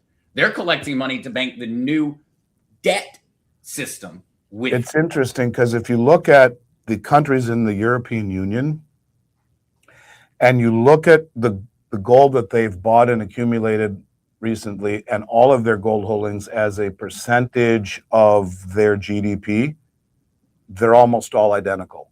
Almost completely. It's almost like a rebalancing throughout the ecosystem of gold holdings, and they're almost all identical. Look, whatever it is, I think that what the takeaway is that gold is becoming relevant again from a monetary standpoint. And you as a person with friendships and with just things that you see with couples and whatever, you see the same pattern over and over again, right? You see people, like I say to my son all the time, I'm like, he's like, how'd you know when you said that to me? He's like, you're always right when you say. I said, I'm not any smarter than you are, Josh. I'm wiser. I've seen all of this stuff, and it repeats, and human nature repeats. Doesn't matter how old you are. We all do the same thing. It's like, it's the more things change, the more they stay the same. But I think that when you see what's happening, that this repetitive nature of gold becoming relevant again in so many ways, and yet we don't really know a path. I think what you take away from it is that it's changing, and it may not be the way it once was with the currency being backed and the ability to exchange your paper for gold. But what it is telling you is that the world has tried everything and is coming back to the realization that the root of money is gold.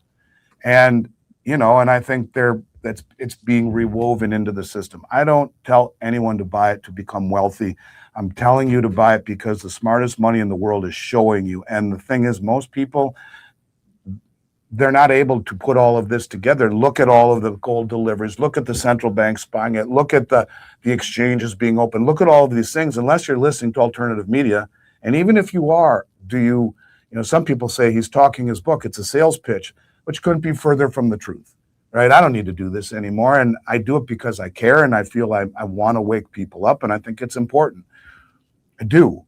And I think in my soul, I believe that those people who own gold, and I say silver is gold too, but in the end, if I had one trade and only one, and that's it, it's gold. Silver is the pathway to getting more gold. But I say that because in my soul, I believe that long before the book, the final chapter is written in this new, this era, gold will be, I think, the cornerstone of a global financial system. Somehow, some way, it's old meets new. It's blockchain technology and transparency with immutability and 6,000-year-old wealth that no matter how far away you try to get from it, it's kind of the analogy. You can't destroy gold. Try to. You can't chop it up. It'll be dust. You can melt it. It'll recoagulate. You can't get rid of it, right? It's eternal. And I think people understand that. And they're beginning to anyway. So own some gold and silver, not because I'm telling you to, but because I think if you just take a step back and see it, it's vital to not hold your wealth in paper currency right now. It's never been more important. It's the surest way to go broke. It's insurance, but it's insurance is not wasted money. Like, if I don't have an accident and I've got car insurance, I kind of wasted my money. No, gold, it's buying insurance and you don't lose a penny of it. Well, yeah, you never come home and say, son of a bitch, my house didn't burn down and I just paid my home insurance policy. I think it's one of those things where you're glad, when and a better way to say that, the gold that I own, I hope I never need to use. I mean, if I do, I'm damn glad I have it. Could be a hell of an opportunity. Doesn't have to be the sky falling, but if it is an emergency, I'm even more glad I have it. And if not, I know that when I give it to my kids and someday, God willing, grandkids, that when they use it or when they give it to their kids or grandkids or in the year 3000, it'll still have value long after what we call money, what's the bills in your pocket, are in a frame in the Smithsonian. And I just think that, there are very few things that you can say that have that. I mean, look at the diamond market, dead. There are very few things that have lasted the time, that whole test of time, and are still viewed the way they were immutability-wise 5,000-6,000 years ago. And things don't always completely repeat, but I guarantee you they're going to rhyme this time. Mm-hmm. What does that say? Yeah, where do you buy gold and silver? Miles Franklin. Send an email to info@milesfranklin.com. Say, hey, just heard you on the MarkZ show. What's your current price list? They'll reach out to you. Somebody will work with you. Yeah, we'll send you the special price list. Make sure you put that MarkZ sent you in the subject line. Any questions that you've heard here or any questions you have. I know I keep saying this to you, but I am part of something very special that I can't talk about just yet. Very special. And I can't wait to talk about it on this show. The level, the depth and the level of things that this new thing is all about is I can't wait to talk to you. And if anyone would understand it, it's the two of you, which I'm sure points you in a direction. But the point of it is that it's bigger than I would have ever dreamed of. And, I think that you only get opportunities like this when you are passionate about what you do and passionate about the belief in it. And I am, and I hope everyone understands that when I come on this show, I'm not wasting my breath trying to ring the cash register. I care deeply about the reputation that we built over 36 years and about my family's reputation. I get noticed everywhere, and it's actually kind of freaky. And I mean, it is on some levels, it is, but that's why I want to be very straight up and honest. And I'll also tell people, I said this yesterday on another show I was on, is God is my witness. If I woke up today and I believed in my soul that it was time to sell, I would tell people. I've done this since I was 19 years old, and I'm very proud of what we built. But by the same token, I wouldn't do that to the people who have trusted us.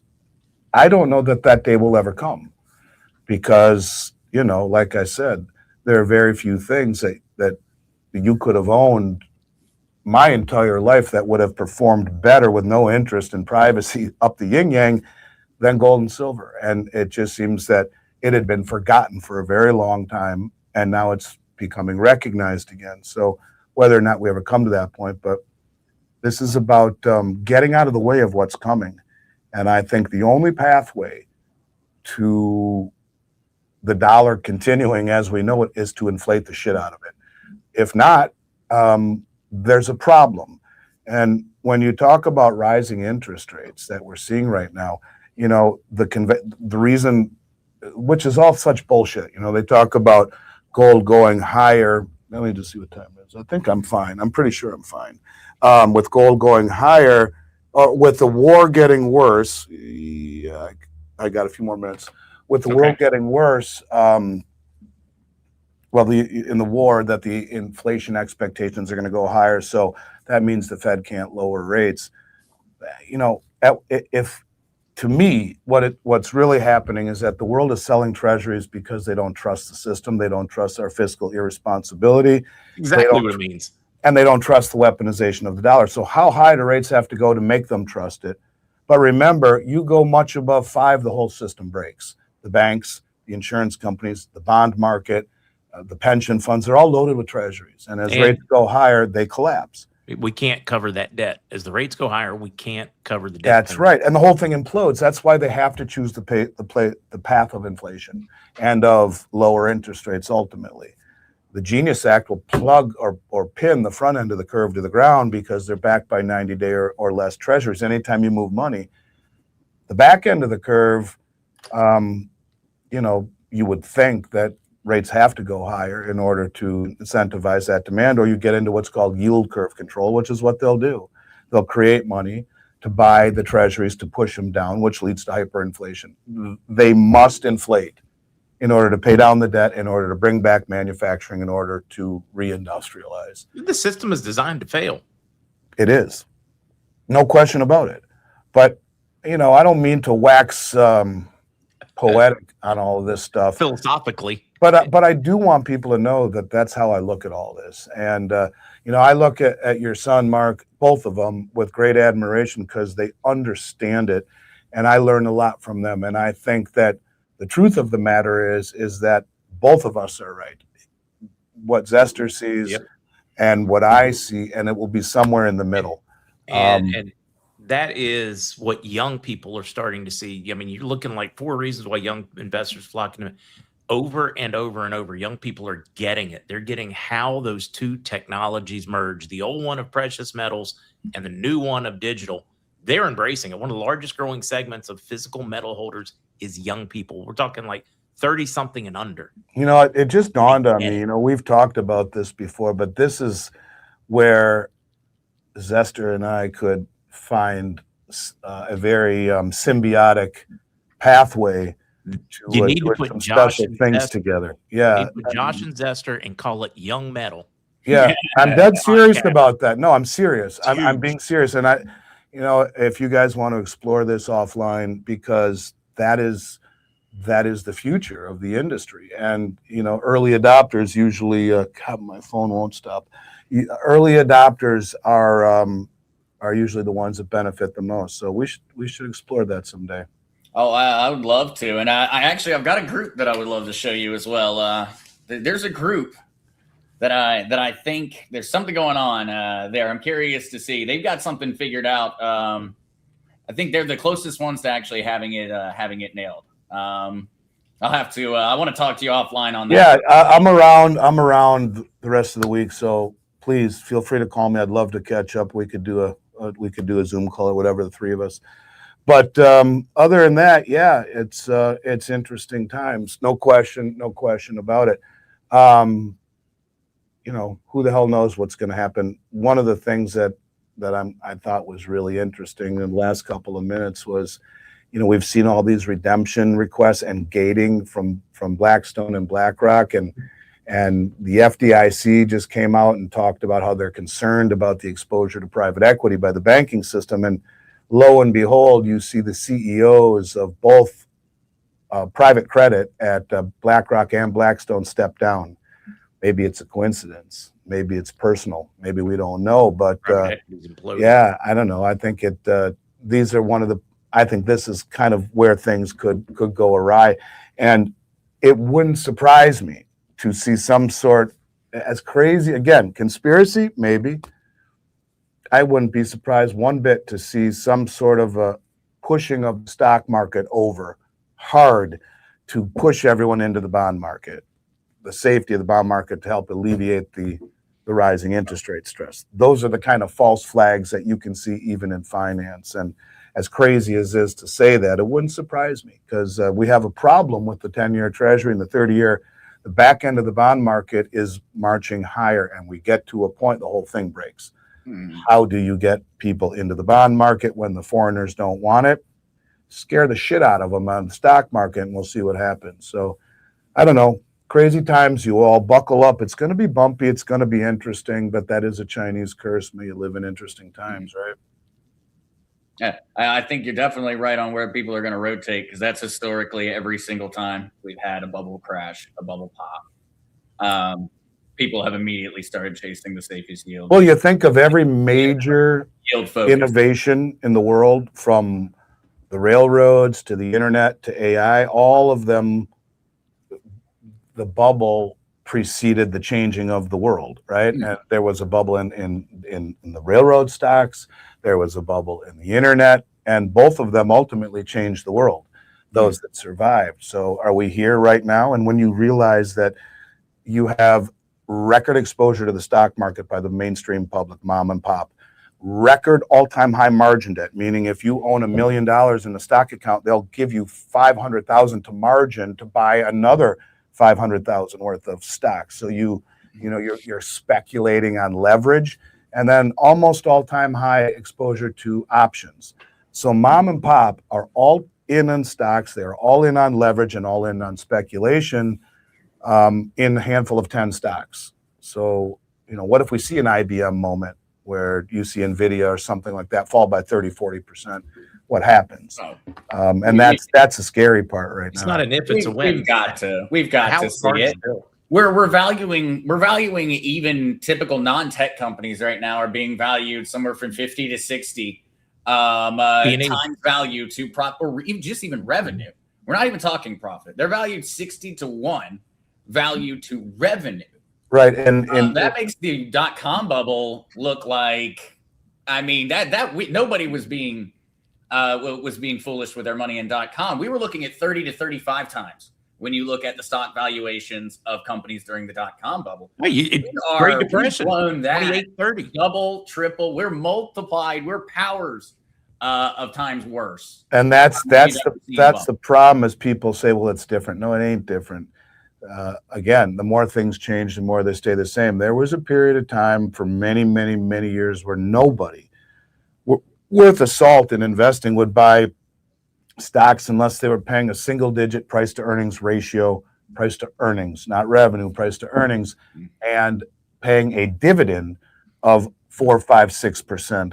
That's how money was made in the stock market, by reinvesting of dividends and buying stocks that were not overvalued. Now you're getting very little in the way of dividends and stocks that are so blown out metric-wise. Look at SpaceX. They lower the gates for what an institutional investor would supposed to be in order to accredit it, in order to buy an IPO. They say, no, it's only $2,000 instead of, a $2 million net worth or $500,000 in the account or whatever it is. No, $2,000.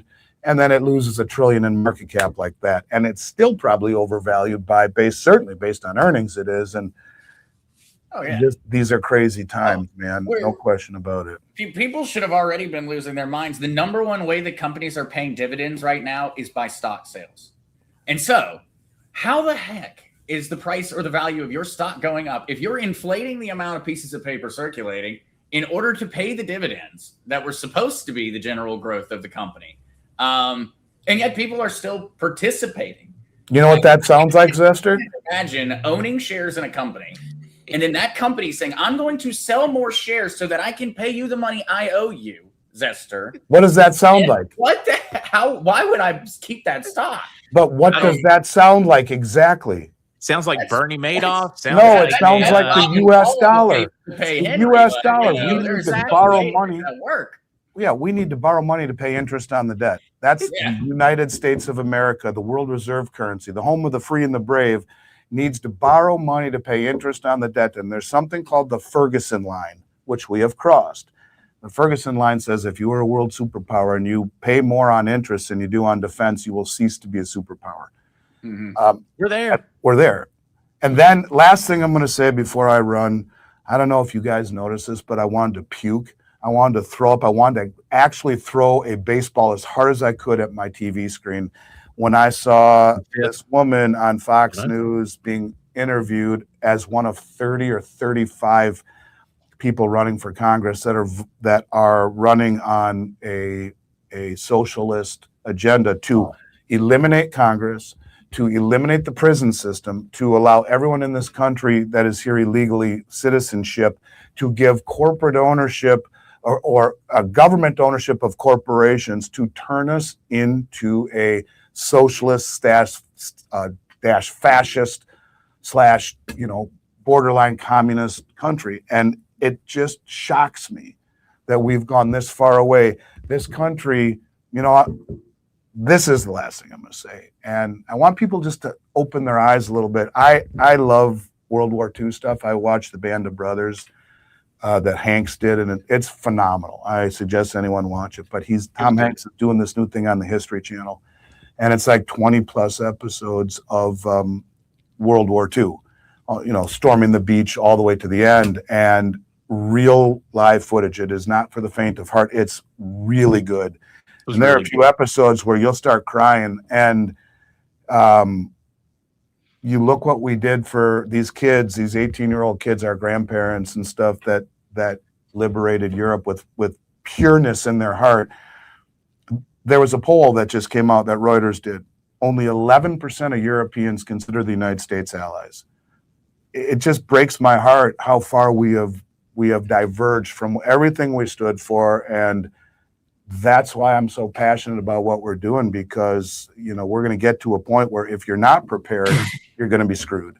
And that's why I'm asking people to open their eyes and to think about this stuff and to break free from recency bias that tells us the path to retirement is only paved with stocks and mutual funds. It's not true. And it's time to think differently, think outside the box like these guys do. And that's why I've always loved coming on the show. And especially when you're on, Zester, you're a breath of fresh air. So reach out to me. I must be off. I have another one of my own shows in a little bit here. So, but I will talk with you guys very, very soon next week. And until then, I'll look forward. But call me offline, you guys.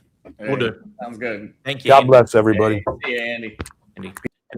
And again, guys, that was Andy Schectman, MilesFranklin.com, Miles Franklin metals. You can also get a current price list. Just tell them you the MarkZ show at info@MilesFranklin.com. Email them info@MilesFranklin.com. That link's on the link tree too, if you want to keep it easy to find them. And if it's not, it's about to be, right? Yeah, it's already on the link tree. And as a matter of fact, it's also on the new MarkZshow.com, the new website. I should probably, before I get you to, originally you were going to give an update on Clarity Act and website, but we went kind of long. Yeah. It was awesome. Well, I do know that I saw some super chats that were asking for some crypto questions. So I did want to make certain and get that one, but let me sing real quickly and then turn you loose. Oh, all right, all right. If you want to, I don't know if we don't want to save going through all the website and stuff for another time. With how Yeah, late that's what I'm it's thinking. on. I sing, then you go ahead and answer some of these crypto-based questions. Had some interesting ones, XRP, Bitcoin. Do you believe in these? I've seen some interesting questions that they're going to want from you. So why don't I sing Tupelo Honey, Kathleen, Monica, CA Dude, Tina, a couple other birthdays, and then we'll transition into the crypto questions. Sounds good to me. I'll leave you to it for a second. I'll be right back. Sounds good. So they tell me it's your birthday. Well, happy birthday, darling. May you live, may you love, may all your dreams come true. Happy birthday, happy birthday, happy birthday to you. To all those celebrating. You know, the world we live in may have gone a little off course, but we still care. All right, let's drag you back in here for some crypto questions, and I'm going to switch seats. All right, all right. Well, hey, no, I was going to go through. I saw a few, and it can be difficult as we're chatting and getting in the flow of it. But I know I had seen Matt Stranger here. Well, thank you, first of all, so much for the super chat. But Matt Stranger said, Zester, do you think XRP is still a good investment? Thanks for all the hard work, fellas. You're very welcome, Matt. And of course, not financial advice in any form or fashion, but XRP sits at an extremely important spot in terms of this move to the new digital or blockchain-backed financial system. Not necessarily because people are going to be buying things with XRP, which I think it's important to understand this one, and then I think it'll make a lot more sense to you, Matt, why some people are so excited about XRP. Ultimately, the XRP ledger, the blockchain that XRP is the native coin of, is going through and tokenizing real world assets, things like gold and silver and US Treasury bonds and RLUSD, which is Ripple's dollar-backed stablecoin. And ultimately, Matt, as we move forward and volumes continue to increase on XRP, all of these different real world assets are going to be being exchanged on the XRP ledger for companies making purchases across the planet. A company in Detroit needs to buy steel from Japan. They're going to end up utilizing the XRP ledger to send whatever that payment may be. It could be gold, could be digital gold and gold-backed currency that's actually being transacted on the XRP ledger. The important thing here, Matt, is that when you do that and you interact with the XRP ledger, you will pay those fees in XRP. And ultimately, Matt, this is going to create demand from companies, from people, from everything, from central banks and governments to corporations. They are going to need to buy XRP in order to send transactions on the XRP ledger. I do believe, Matt, that XRP ultimately still has a lot of room to grow. I think, though, that when we look towards the new financial system, that there are going to be multiple different entities. It will not be a world where everything transacts on the XRP ledger or where everything transacts on the Ethereum blockchain.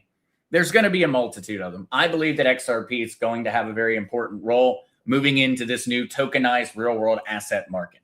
And so on account of that, Matt, that is why I am excited about XRP. I would say for me personally, I've been buying XRP or stacking up on XRP for quite a while. And so I am at a point right now where I'm more diversifying the cryptocurrencies that I hold, but I have not sold any XRP or any cryptos of any kind on account of the overall price drops. The last time I sold crypto was during the bull run, during 2025, where we had some pretty massive prices coming off of the heels of the Donald Trump election win. Ultimately, I think that we're in a typical cryptocurrency market cycle, and also at a just insane time to imagine. We are converting from an old antiquated financial system to the new blockchain-based financial system, and it's occurring in real time. And it's messy, and it's dirty, and it's volatile, because there's no other way to do something this large. And so I still have a massive amount of faith in a large variety of different cryptocurrencies, XRP being one of them.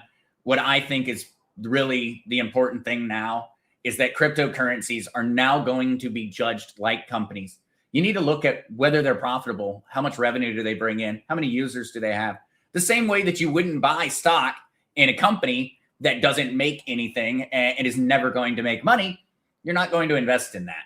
Ultimately, cryptocurrencies at that same time. Crypto is having to put its business suit on. No more shenanigans. No more unprofessional. No more valuing companies that haven't made money.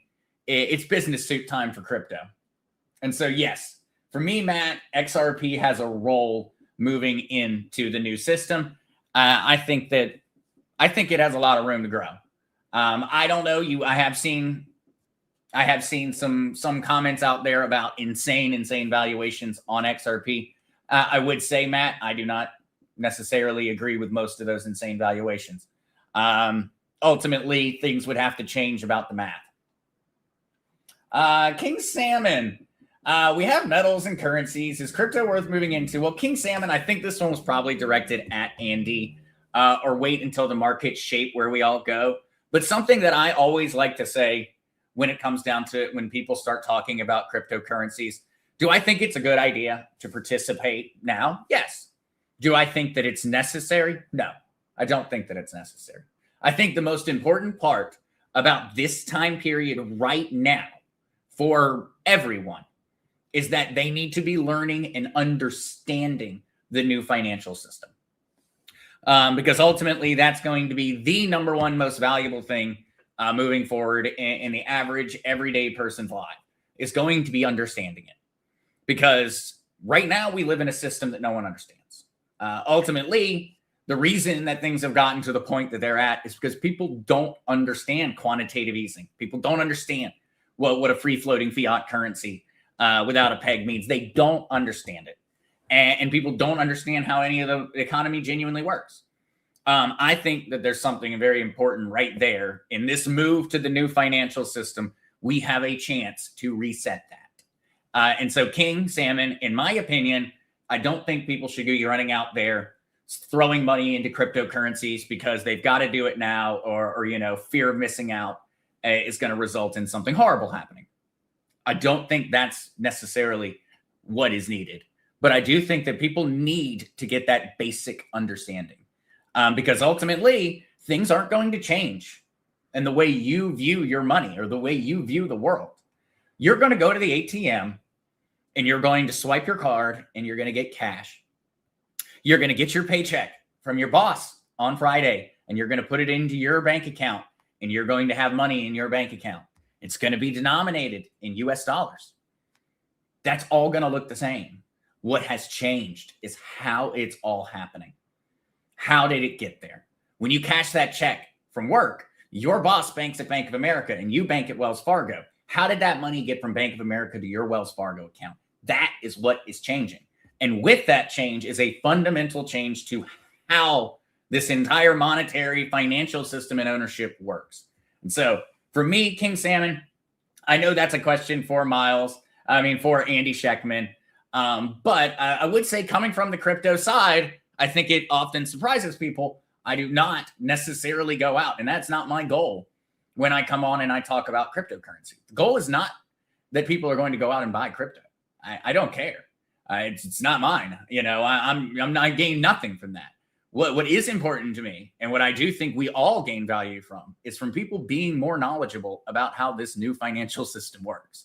Because we're all going to benefit if more people understand it, because they're going to hold them accountable. There's another one that JC Diamond. Thank you so much for supporting the channel, of course. And then I can actually answer that one. The U.S. Federal Reserve banks value gold at $42 and 20 some cents per troy ounce. That is 100% confirmable, JC Diamond Z. And so I know that one's more of an Andy one, but yeah. And thank you so much, by the way, King Salmon, for the super chats. Thank you. And so I think I got the crypto related super chats on that one. I wanted to make certain and get all of those. The important update on the Crypto Clarity Act is that it has been pushed ultimately. And so right now, current expectations for a Senate floor vote on the Crypto Clarity Act are for next week. Ultimately, that means there is not going to be time for a lot of conversation and discussion on it. It was potentially going to be discussed on the Senate floor this week. It has been pushed to next week. And so next week, there is currently the expectation that there could be a vote on the full Senate floor for the Crypto Clarity Act passing. Remember, guys, August 8th is when Senate recess begins. And so essentially, the Crypto Clarity Act has until August 8th to happen, or next chance for it to potentially occur would be when the Senate comes back in September. But most senators aren't even going to come back if they're running for re-election in the midterms. And so we're going to have issues with quorum. We're going to have issues with all kinds of other stuff. It's highly unlikely that that legislation would pass during that short window in September. And so that would be the overall update on the Crypto Clarity Act side. We are waiting. Essentially, right now, if you ask the prediction markets, the chances are that it will not pass. If you ask certain senators, they seem to be extremely confident for some kind of random reason. If you ask Democrats, Democrats are not happy with the overall ethics provision that Trump ended up putting out on account of the fact that he made $1.4 billion in cryptocurrency last year. And so we do not know. It is a giant gamble at this point in time. And a really important thing, I think, for people to realize, and maybe that people may not be aware of, is that right now in the cryptocurrency space, essentially investors are making one heck of a big gamble. If the Crypto Clarity Act passes, investors are expecting the markets to bounce 20, 30, 40, 50% up, massive gains on certain cryptocurrencies. If the Clarity Act does not pass by August 8th, most crypto analysts are expecting for the price in the cryptocurrency markets to plummet, even if it's just short term, to see Bitcoin drop below 60,000, maybe even hit 50,000. And so essentially everything in the cryptocurrency markets is currently balancing on top of a teeter-totter. And it's all coming down to which direction the Crypto Clarity Act ends up flopping. If it flops towards past, then people are going to wish that they had been buying a buttload of cryptocurrency.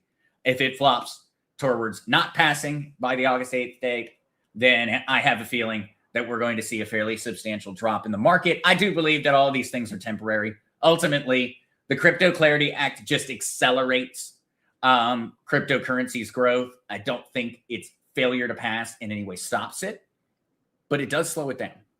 That would be my personal belief on that one. And so that would be the overall update in regards to the Crypto Clarity Act. And there's just not really enough yet there. Right now, it's very speculative, but we're expecting to get that information by the end of next week. We're going to know.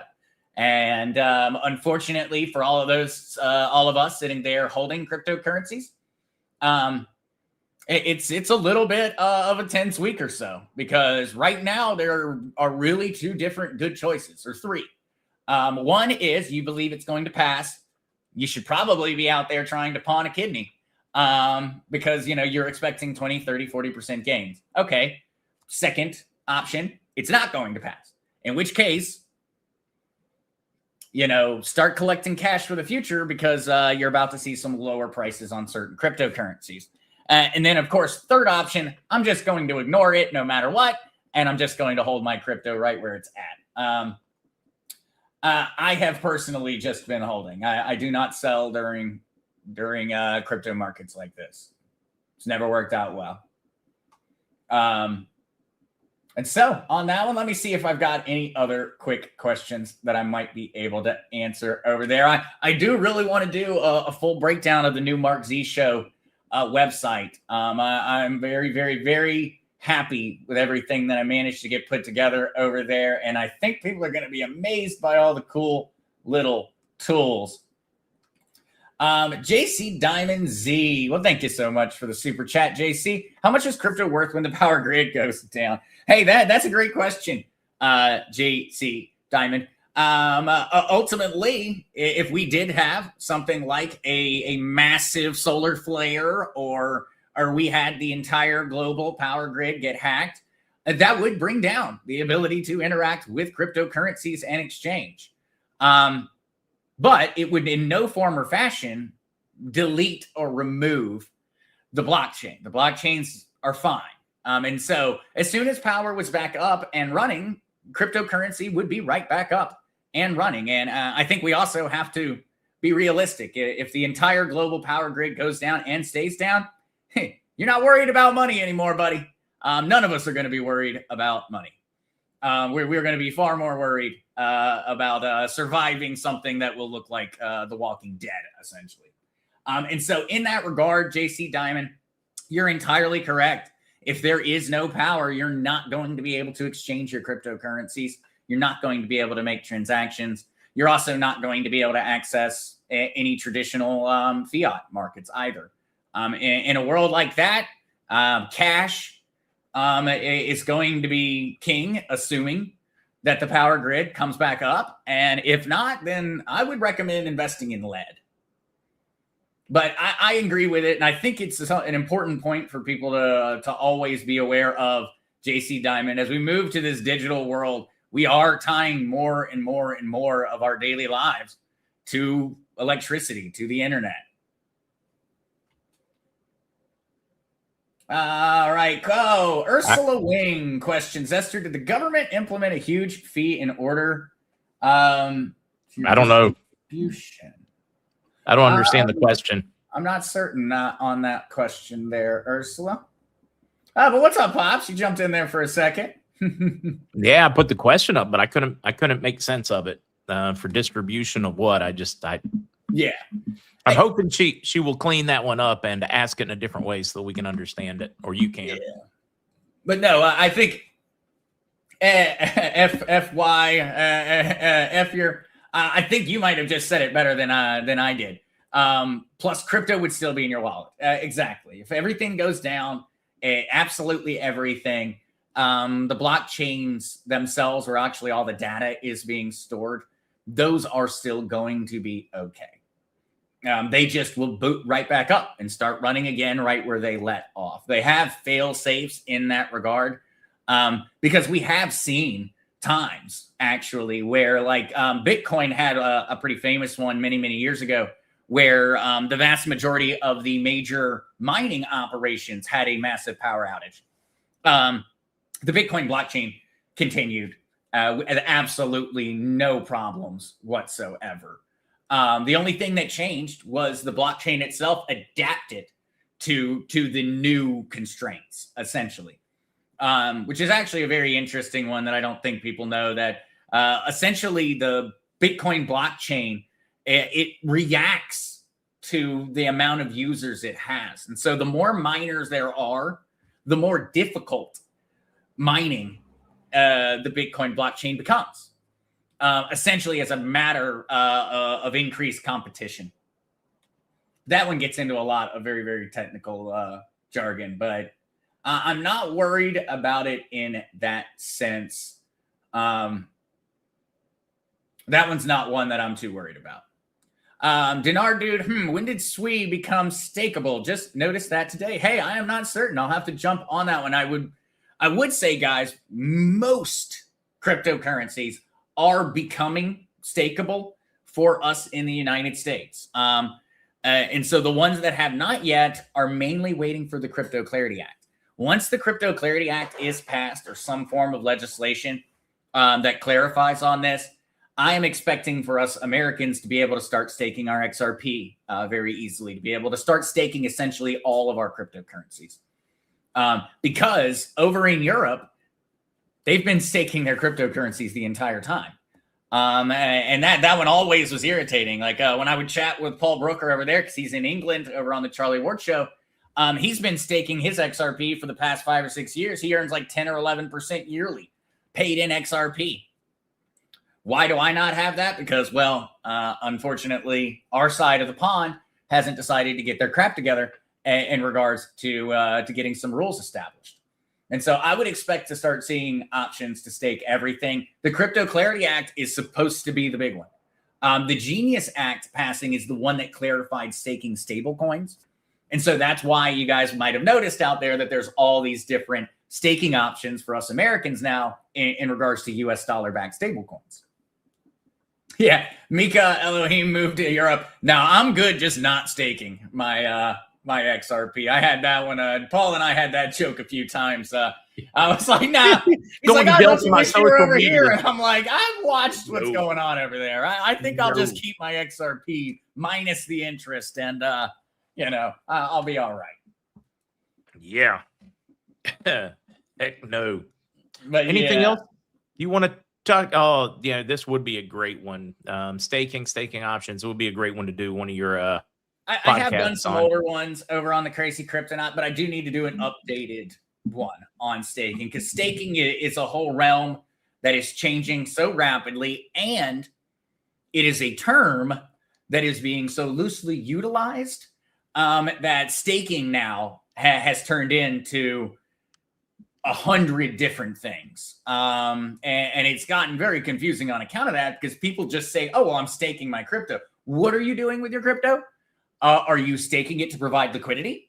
Are you staking it on a proof of stake network to validate transactions? Are you providing it in order to be utilized as collateral or capital for loans? It gets into the weeds, and the real reason for that is because the one term has kind of become an overarching term. But yeah, I need to do one. All right. Think it's probably a good place to call it a wrap. If time to get to, we went long today in a good way.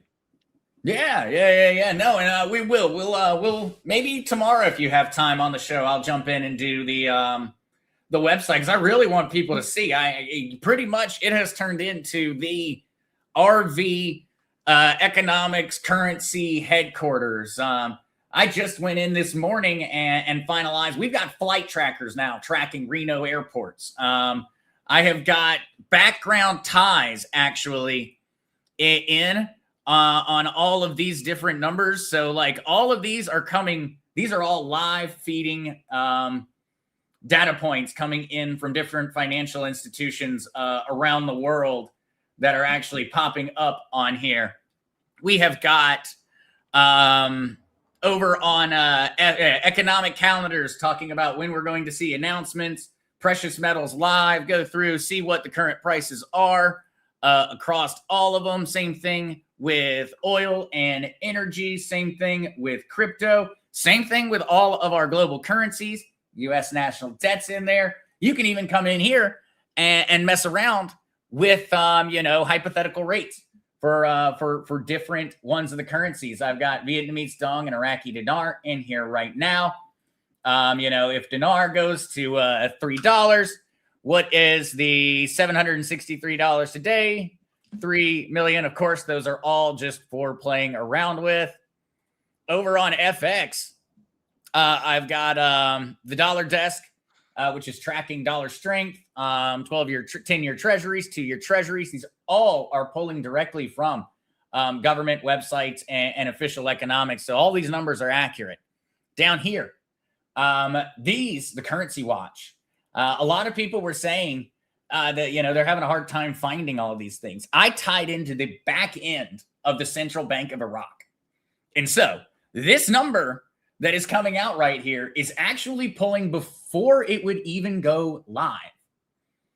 Before anyone in the world would know, this little tool right here is going to know that the Central Bank of Iraq went in and changed those numbers. And also, I've got the official links all tied in to all of them. If you've got a browser that can translate over to English, you will be able to go through and navigate and verify and check everything yourself from every single official source.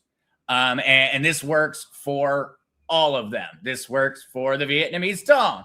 Only difference here is we're not going to be translating it from Arabic to English. We're going to be translating it to Vietnamese. A lot of these websites, I will say, guys, are very, very slow, but they are all the correct links.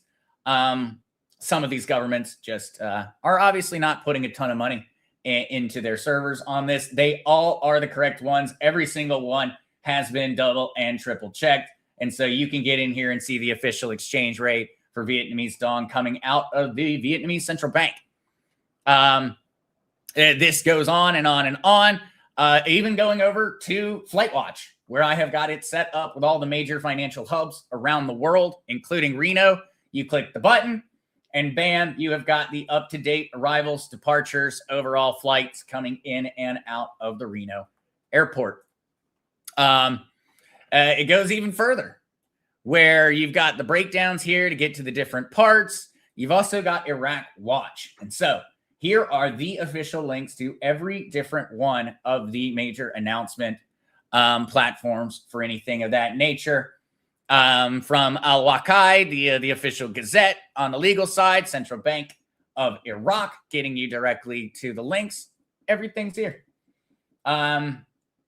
Absolutely everything is here. Also, for those that don't know, daily links are going up now over here for everyone to be able to check out. And so every single day, these things are updating automatically. As a matter of fact, Pops, this right here pops up the most recent stream the second you open up the room. So if you're ever having a hard time finding the link to the MarkZ show that morning or at any point in time, you can go directly to the website. And the second he opens the room, you will be able to click right here and start watching. There we are right there. It's currently inception of, we can sit there and watch ourselves as we talk type deal. But it goes everywhere, including also the interactive map. And so this is really, really cool. I built for myself as I'm doing different presentations and also for Pops to be using. And so it goes with the on full screen view. You can go through and do everything that we do. You've got your own map, your own interactive tool, come through, go through and look. We got Iran and Iraq highlighted. We could go through and have a conversation about what's going on in the Strait of Hormuz and zoom down to look at it. Also, these can be painted on, tied on. You can write things, draw. We can make a smiley face. And then you just clear it and get right back to it. Or you can actually save these different maps that you put together, and you can take them, share them, use them, do anything you may want with them. These things have full commands and everything built into them. But yes, everything on here is actually pulling from legitimate sources. And so it's kind of a one-stop shop now. You can come in and check out everything going on financially or economically for the day. And you can also go through and do all checkups in regards to currency revaluations for the day, because it will be pulling those numbers directly. I have it going both, though. And so when you come down here and you're looking at these numbers, so what I have this doing is I am pulling right here. This is Forex, and I'm pulling direct, accurate Forex information. And so I'm pulling Forex here, and I'm pulling the central bank website here. And so I did the same thing for every single currency that is possible to do that for. But just so people are aware, numbers in terms of the economic tickers are coming from Forex, but these currency watches, this is actually pulling directly from the central banks themselves. And so I really hope people enjoy it. And also, there are contact forms in here. I am reading all the emails. As a matter of fact, we ended up getting a lot of these new features on account of different things that people ask questions on the website for. And so I am reading absolutely every one of them. If you guys have any recommendations of more things, I want this to be the one-stop everything currency. I want it to be one place that has all the safe links to get you everywhere, because I couldn't find one. It's a bunch of tools that are all over the internet. And so, you can always send along any recommendations over in contact and news tips. But and I think that was kind of a fast version of going through all of it. I know we went a good one, though. Long, but I do want to do a reminder in here. Mr. C is joining tomorrow morning instead of Friday morning, because he's got doctor's appointments on Friday. So tomorrow will be action-packed. It'll be me, it'll be Mr. C, then it'll be Dr. Scott, and then Stacy Z will pop in towards the end to talk health. Just a tune up for tomorrow for those that don't catch us tonight. News at 7 and Whiskey and Wisdom at 8. Hey, I'm looking forward to Whiskey and Wisdom this evening. And then your next show is Friday, other than Whiskey and Wisdom this evening, right? Yes. Yep. No, next show will be Friday. I would say I have essentially planned that one out. After the 8th of August, once we've gotten through the Crypto Clarity Act window, I am planning on switching to where I will be doing my Q&A live streams 1 day a week. And so this week and next week are going to be the last weeks where there are 2 guaranteed Q&A slots. If you've got some crypto Q&A and you really need that answer quick, I would jump into one of these next 3, this Friday, next Monday, and next Friday. Not because there won't be another chance, but just because it will get cut in half. I'm going to start putting out a recorded tutorial video once a week instead. And so I'll still be coming on here on Wednesday and doing 1 Q&A live stream a week. But otherwise, I'm going to start putting out 1 tutorial video a week to start switching over to a little more recorded content. It's easier for people to follow tutorials and such. It is. The Q&A is great when you're first getting in because you can ask those really niche questions that you have. But once you've gotten through that beginning, you've kind of gotten the very, very beginning down, the tutorials are so much more useful. But so, yeah, no, definitely looking forward to that. All right, folks. I'll be back at 7. Zester will be back at 8. Those times are Eastern. Look forward to seeing you guys tonight. All right. Peace, everybody.